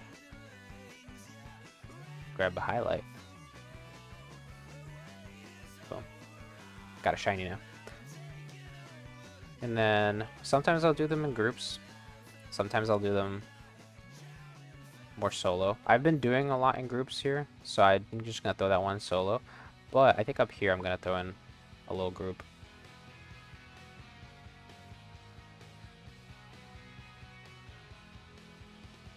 If you switch over the color palette to primary colors, it turns into a fun soundtrack looking game. Right now, C418 looking objectively better. Switch the color palette to primary colors. Like, what color are you saying?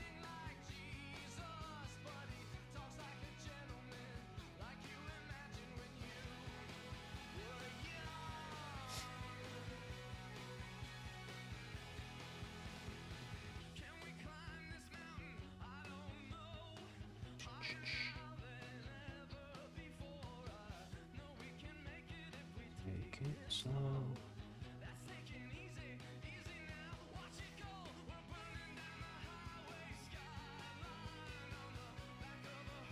Okay. Then like a second one. No. Let me erase some of that. Totoro. Hi, Totoro. Hi, buddy. She has no respect for personal space. But it's okay. She owns the house.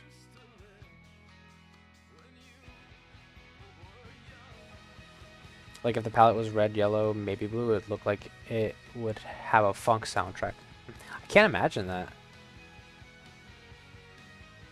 Red, yellow, blue.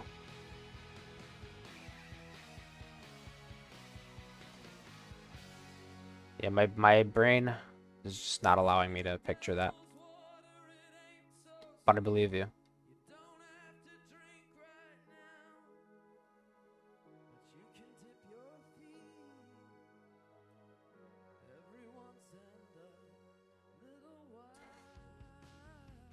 Yeah, I still have to decide on the vibe for the soundtrack of my game.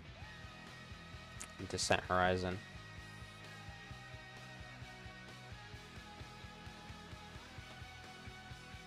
Like, I know I want it to be like melancholy, but that's all I know. Okay, I think those two are good there. Okay. Yellow is such an overrated color, not gonna lie. Dude, I hate yellow. All my homies hate yellow.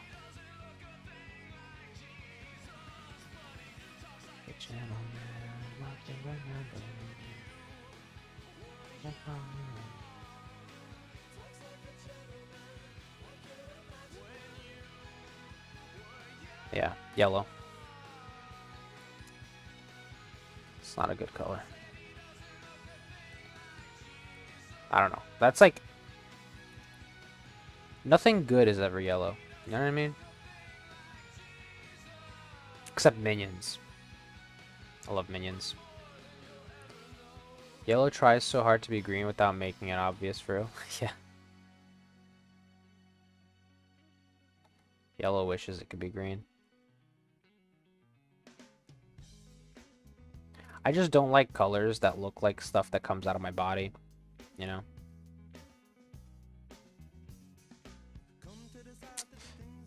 Then again, red's pretty good.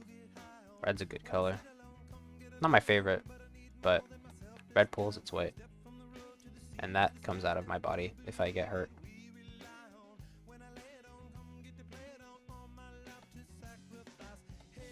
Just drink more water. It's true. It's true.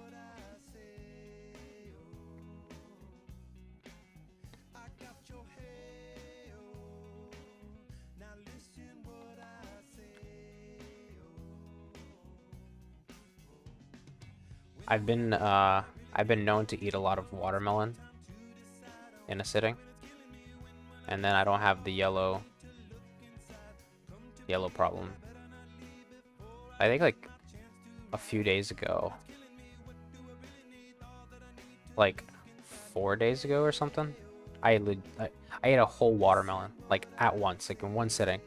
Sounds more dramatic than it is because the watermelon was like this big, not like, you know, these massive ones that you see sometimes. But I was still really full.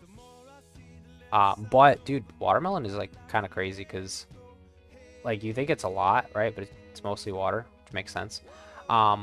And for that whole watermelon, I legit think it was only like 500 calories. If you dry watermelon, does it become... Get out. Just get out.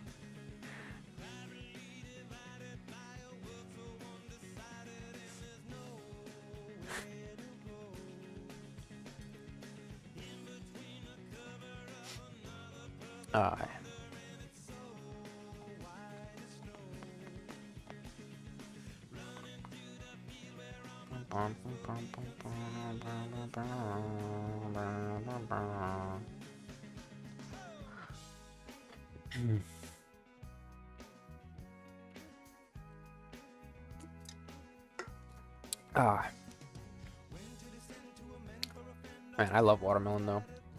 It's like legit my favorite fruit. It's so it's so good. I find it suspicious when people don't like watermelon. Like my wife, she doesn't like watermelon. That's suspicious. Those white dots look like minerals. It's cool. Thanks. Yeah, that's kind of what they're supposed to be. They're like non-specific minerals, or like volatile deposits. Basically, since this is kind of like underneath the surface, especially in like the cave like this, it's the perfect place for like water ice to form or just any kind of volatiles to freeze. So I imagine these as being some sort of volatile deposit like nitrogen or like water ice or something like that. There's a mechanic in the game that it's not implemented yet, but it's part of the... It's one of the mechanics that like help you maintain your flight capabilities, basically, like to make it... because you have to manage fuel, right? And you can run out of fuel. But what you can do is you can effectively mine these volatiles from the surface of the moon, and then transform the water into liquid oxygen and liquid hydrogen, and then make Hydrolox propellant to keep powering your lander, like as fuel, you know?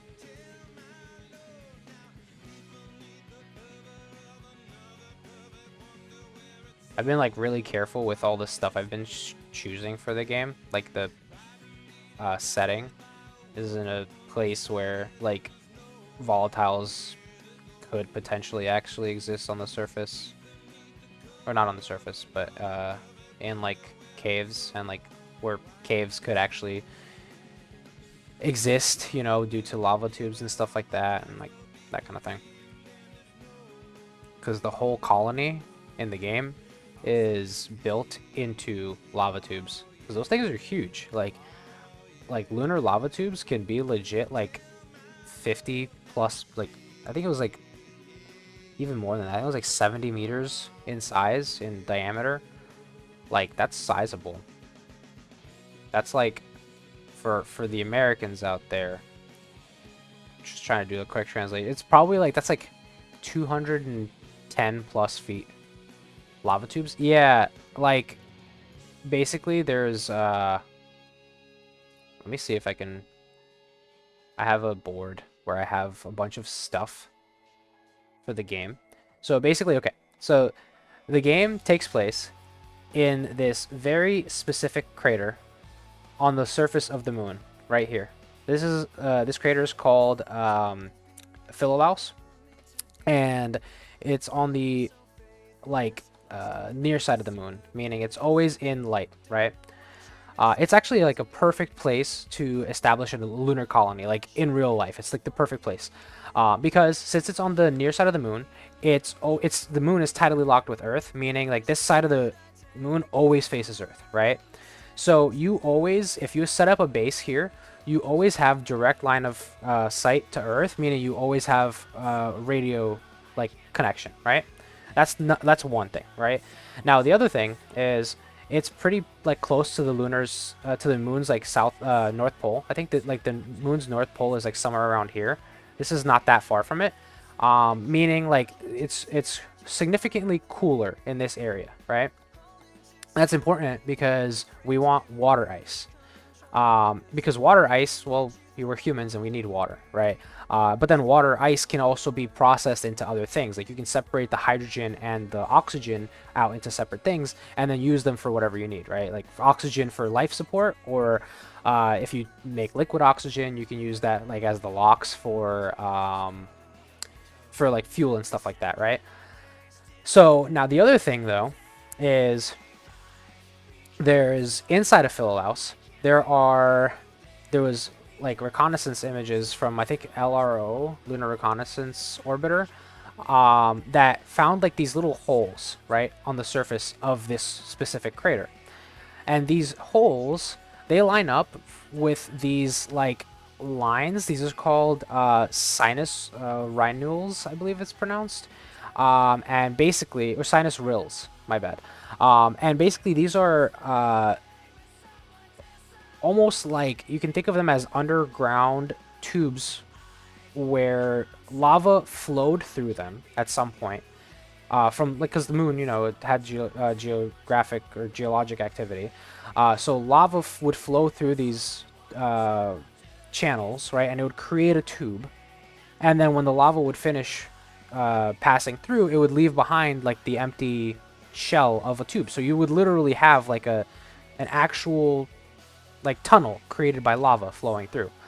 Now these holes are basically like skylights. They fall into these lava tubes. So you could theoretically go into one of these tubes through these holes and set something up there, right? So you could do something like this, where you have an entire civilization living inside of a lava tube, and these are actually how big they are. Like they're pretty big. So you could literally have like a bunch of apartments or whatever, you know, like a whole civilization set up inside these tubes. And then you have access to the surface or whatever. But the reason you would do this is because you want to be protected from radiation, because the moon doesn't have an atmosphere, or, well, not much of an atmosphere, and like basically no magnetosphere, so nothing is protecting you from radiation or like surface impacts of asteroids or anything like that. So by setting up something in here, you have a lot of protection from the elements. And you don't have to excavate anything because it's already been pre-excavated. It's already an existing hole in the ground, you know? So, yeah. That's kind of the basis for how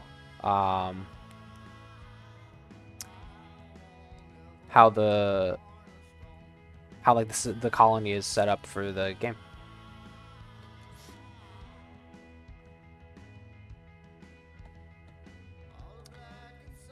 A little science lesson there.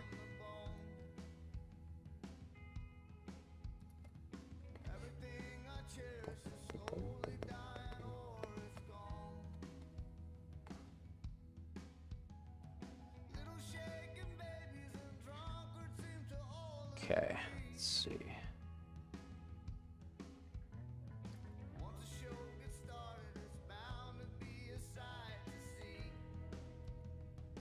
And like people in like lava tubes also exist on Earth. And people have lived in them in the past, which is pretty cool. Like ancient tribes and stuff like that, you know?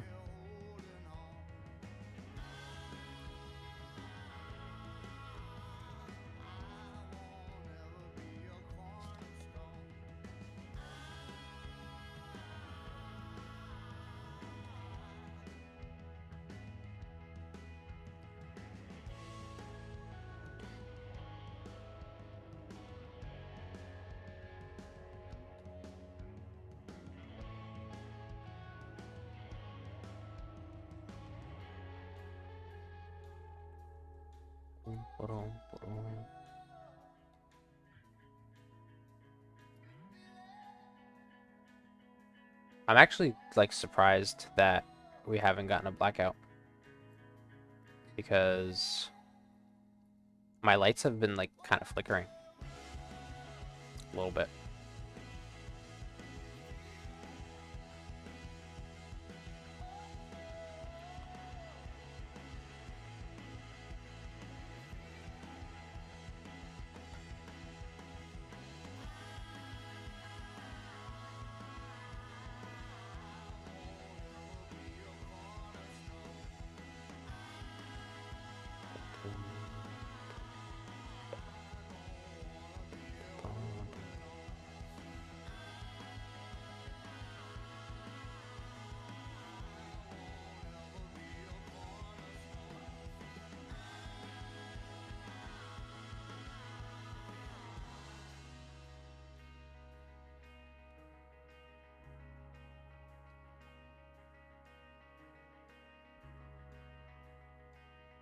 yeah, it's looking decent. Sometimes I worry that I made them all look too similar in size, but I think it's fine. All the rocks, I mean, for this layer.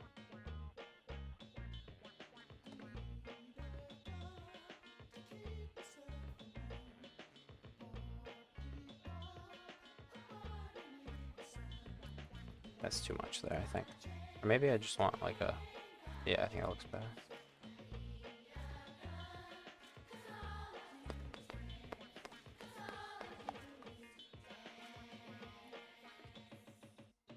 There we go.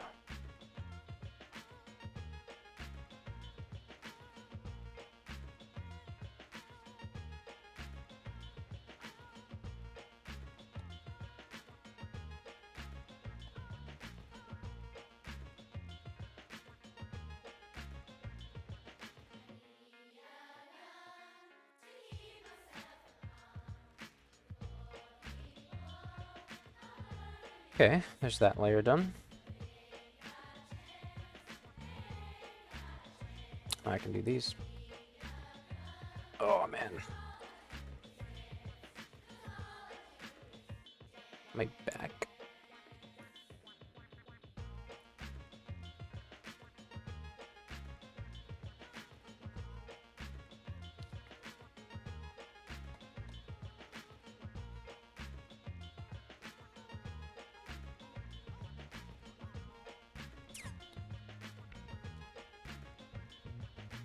So hard to freehand these, like I'm so bad with randomness.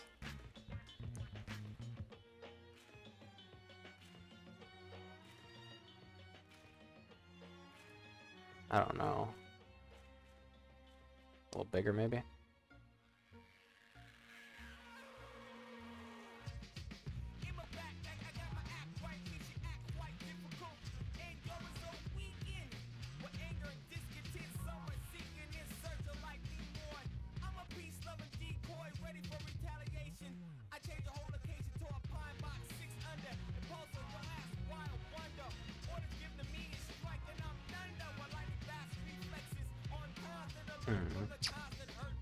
Change some of this music up a little bit.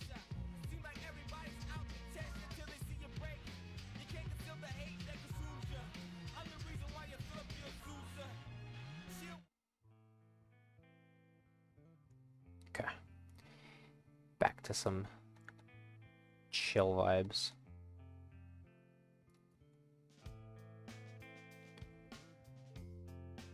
Started getting a little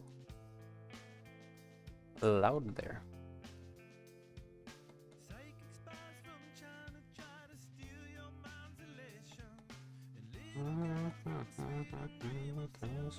Rotation. Californication.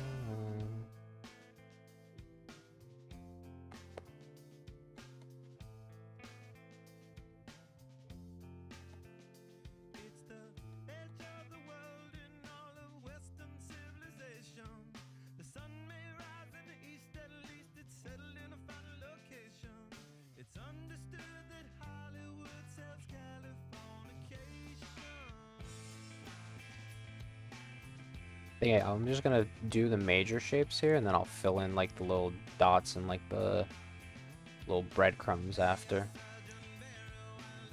This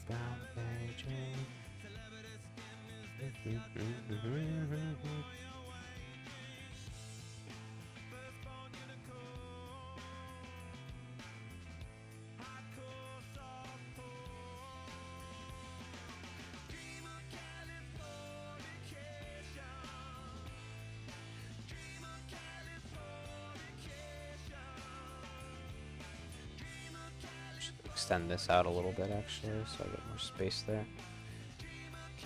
Californication.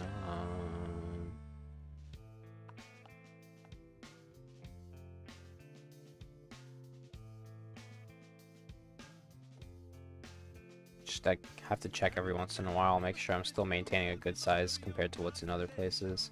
I don't want to make it like too big or too small in comparison to what I did in the other areas.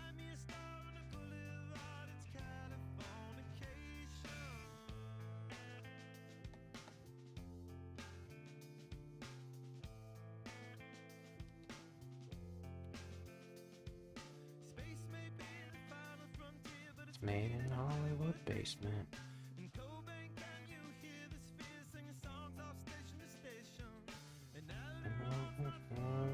It's Californication. It's too square. There you go. Look at that. 1 pixel makes such a big difference.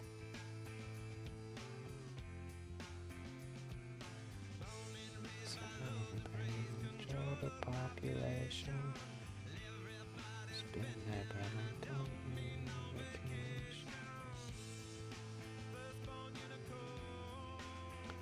Nah, I need some more space there.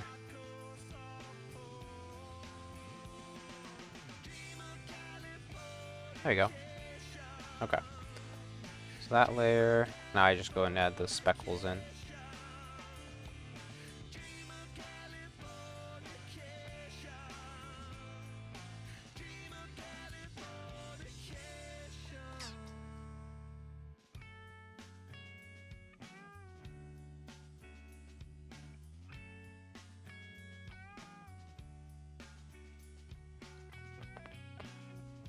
Boom, boom, boom, boom.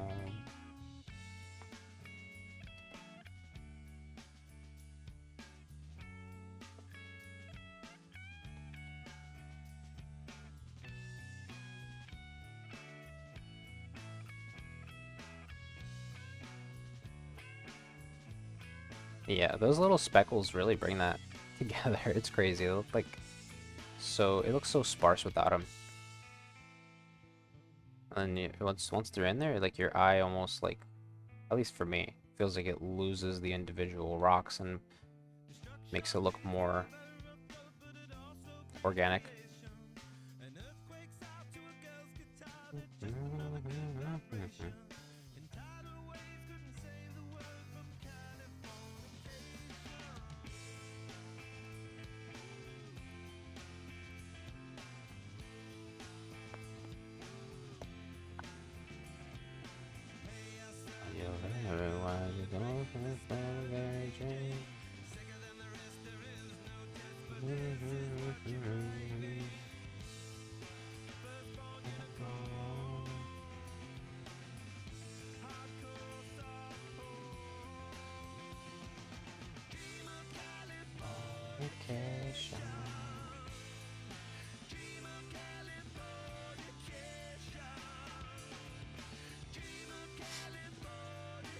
I actually finished my drink.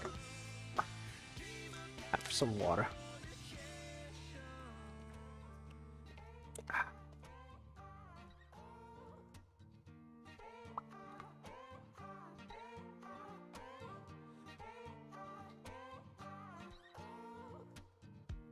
Is anybody else watching who's making a game right now? Tell me what you guys are working on.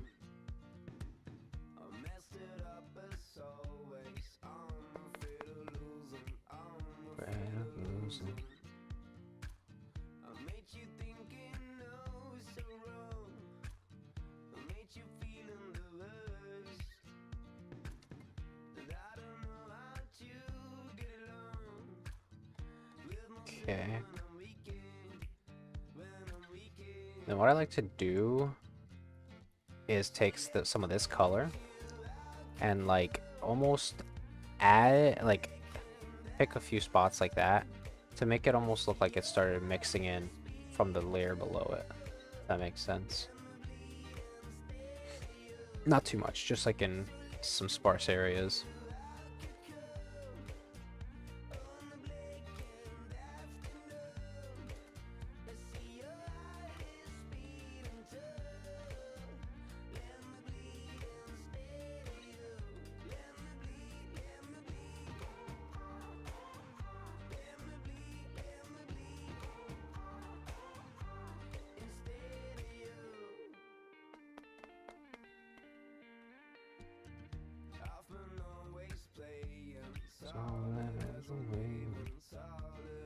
And this area, this like layer here, basically is like a transition into the black. It just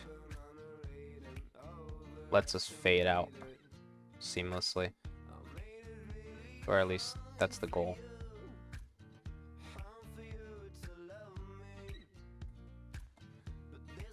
Once it's the other speckles in there, you know?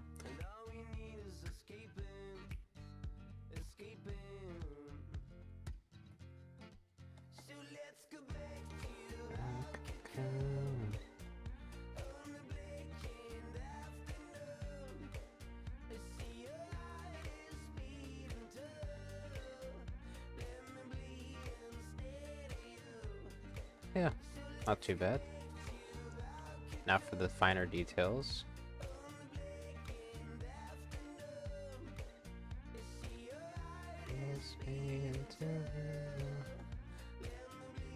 Instead of you.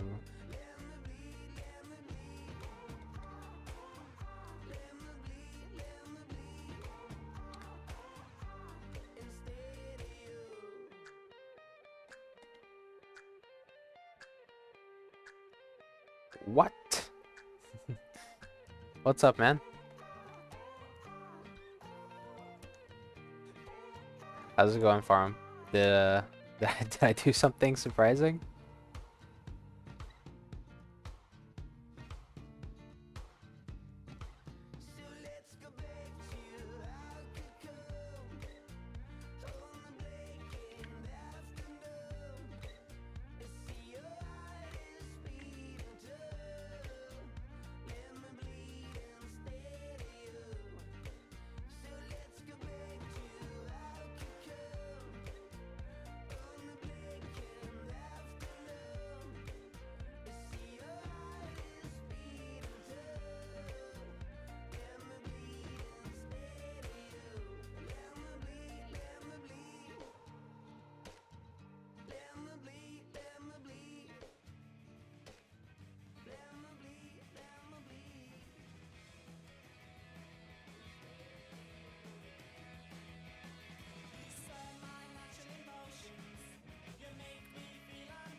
Sometimes it's weird, like I have a hard time filling in some of these little areas.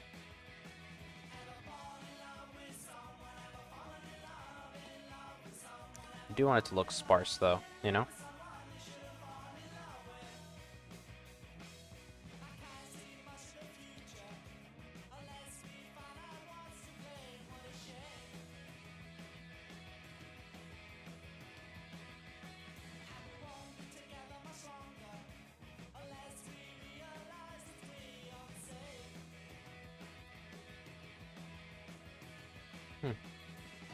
Let me see. Looks like having something weird on YouTube. My stream's down or something?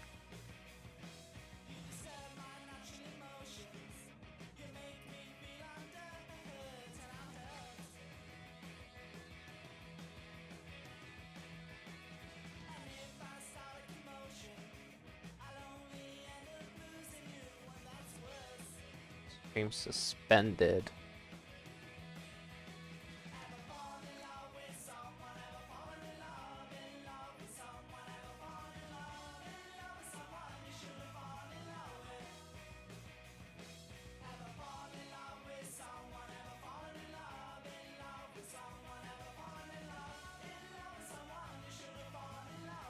Ay, ay, ay.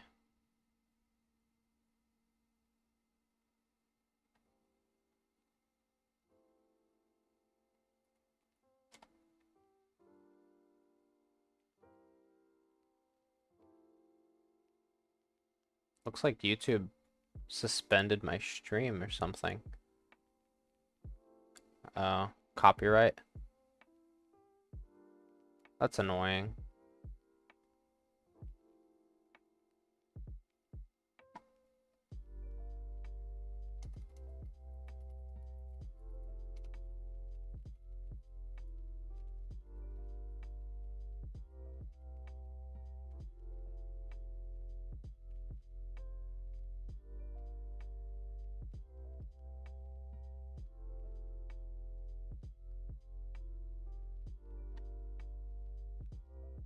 Let's see if that re-enables it now. How long have I been off?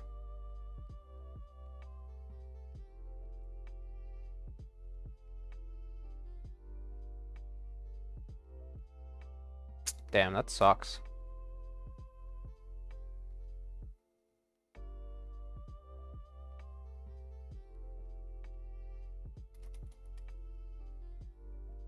When did that happen? I need to see what time.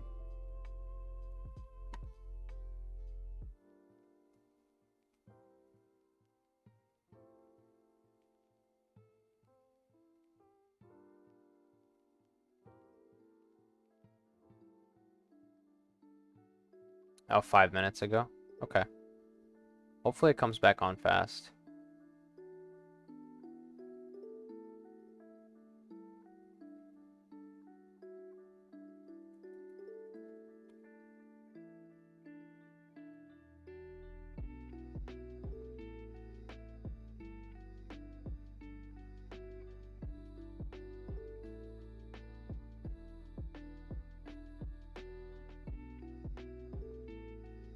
Is there anything I can do to, like, make that come back faster?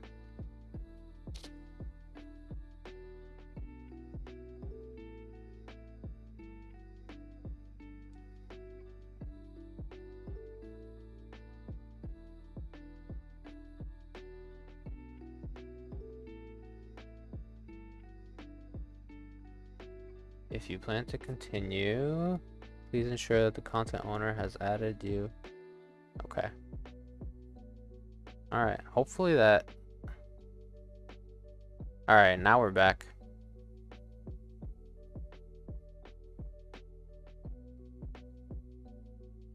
Okay. Well, that sucks. They didn't like me playing good music. They didn't want me to play good music on the stream. Guess that's a lesson learned. I did not... I just figured... I figured that if I streamed copyrighted music, I just wouldn't be able to make money off the stream. I didn't care about making money off the stream. I didn't realize I would get a copyright strike. And then they would stop showing my video to people. That's sad. I wonder, did Twitch do the same thing?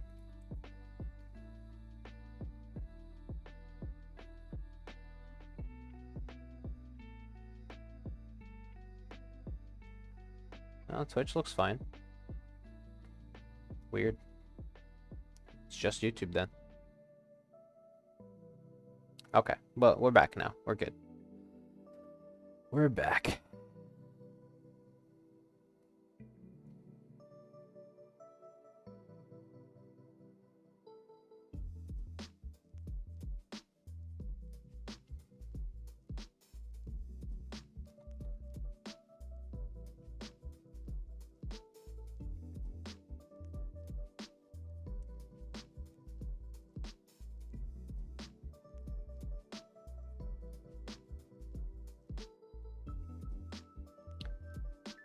Okay.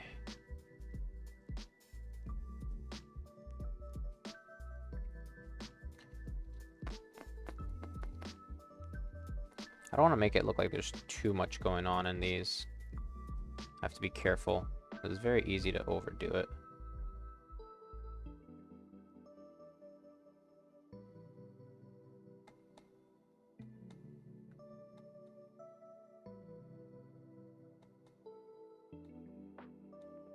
See, like, I don't know. I feel like I kind of slowly started overdoing it here.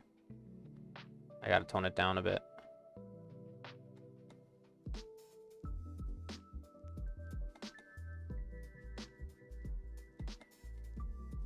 See, it's like you have to like go back and like reference how I did other spots and make sure that I'm not making one area like way more busy than another area, you know? Because then that's when things start to not look consistent. And then you get like the art looking weird.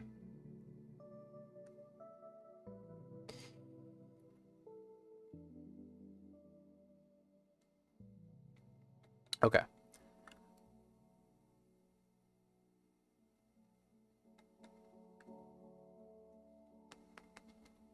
Some dots.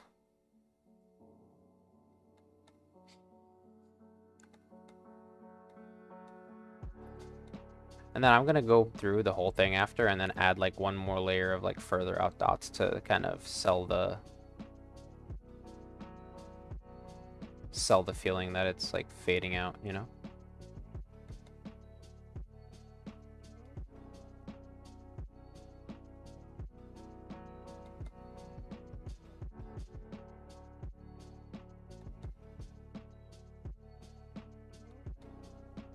Yeah, see that looks like a proper kind of fade out. Now, just throw some, that one already had it there. Throw one here, one there. I wonder if you guys can even see it well on the video. But I'm just throwing in a pixel here and there to try to kind of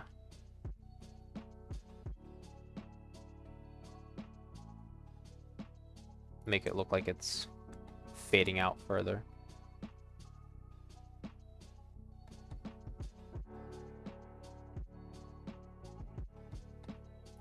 As I also have to be careful to like try not do them too like consistently and distanced, you know? Like they should feel kind of random.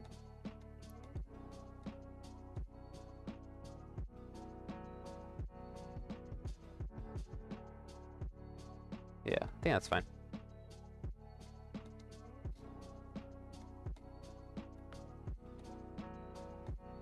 Yeah, there we go. We got a full layer done. Okay. Just gonna take like a second to do a little once over and make sure that everything still looks how I want it to. I feel like I could add a little more flowiness to this boundary here.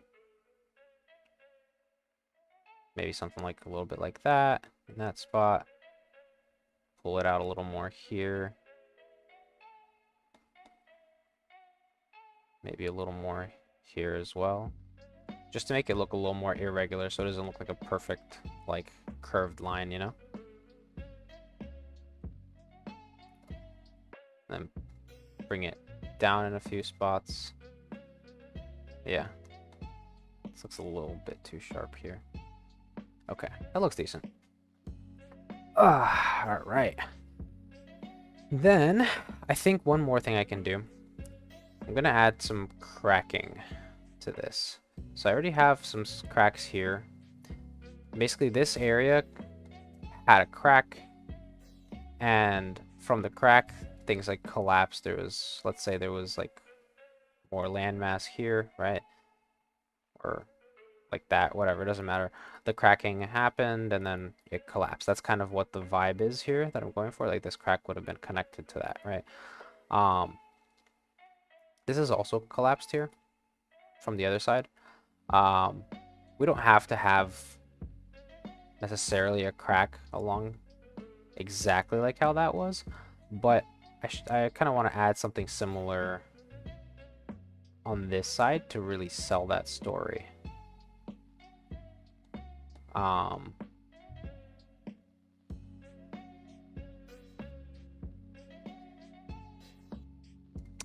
Trying to think where would be a good place to put that, because I could do, let me just see like how this looks. I put one in, put it like that. Let's say that that's like, does that look too perfect? It's just too convenient, you know?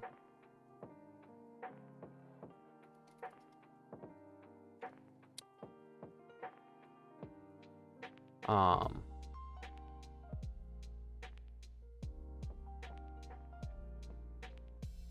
don't know.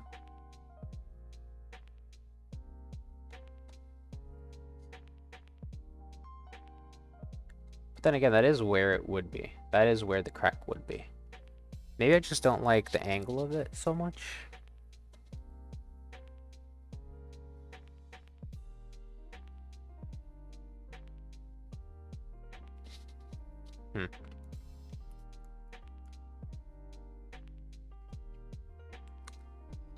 I don't know.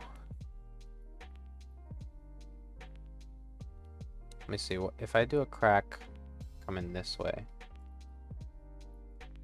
Let's say I started it here, then I go there, then it's like that. Oh, you know what I could do? I could do kind of like a...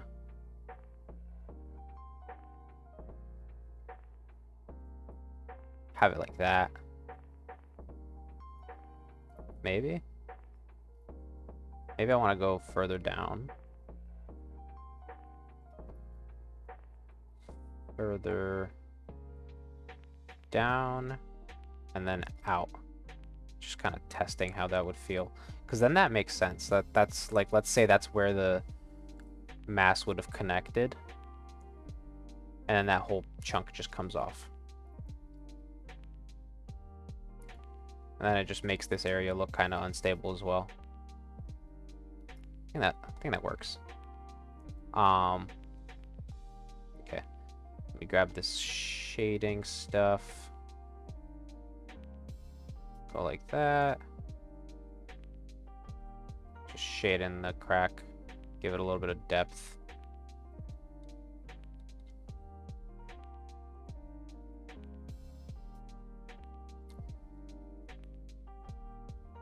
And then I can worry about filling in these colors in a bit, but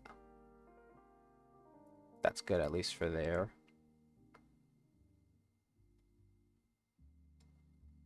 That's good. Okay. Now I have a darker version of that gray, specifically for this crack color here. It's probably not even visible on stream. That's like such a slight discoloration, but it adds that depth.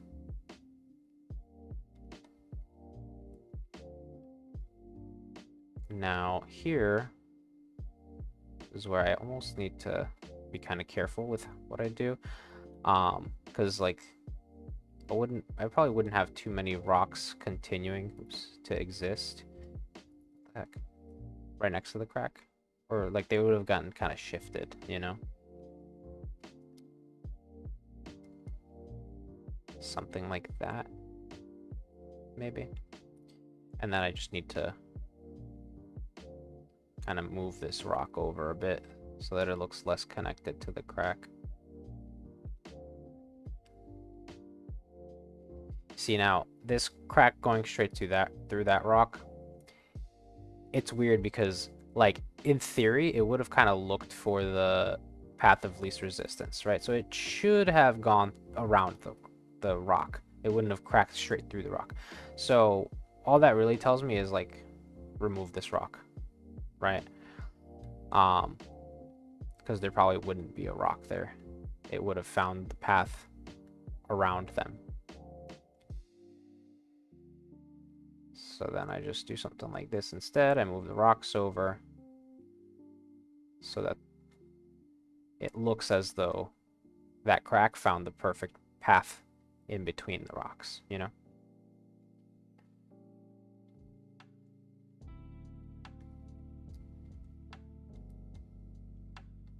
There you go. That came out pretty decent. I think I could add a little definition here for the rock. Does that crack? Yeah. Then I can kind of add some shadowing there. Yeah, that looks decent. Same thing here. Just want some. We're not gonna have any bright areas on there. Yeah. Look at that. Actually looks decent. Just gotta make sure I didn't miss anything that I didn't mean to. No, I think that's good. Actually, what I think should happen as we get over here is the crack should kind of fade, because at that point it's not like this deep thing anymore. It's now on the surface, you know? So we'll use like a slightly lighter shade there. But yeah, I think that looks decent.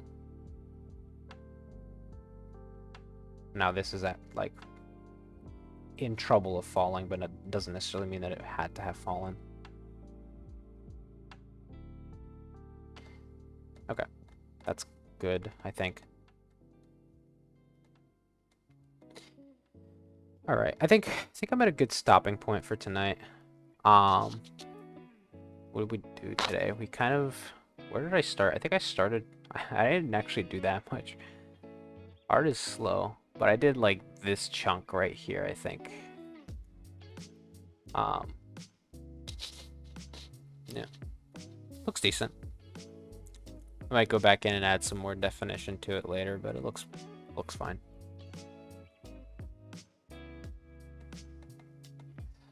Cool. All right.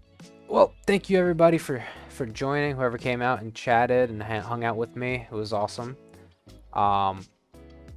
Obligatory. I'm gonna throw the Steam link to the game in the chat for anybody who wants to check it out. It's on Steam. Working on the art for it to make it look better. Don't judge my Steam page. It looks like shit, but I just needed something to exist.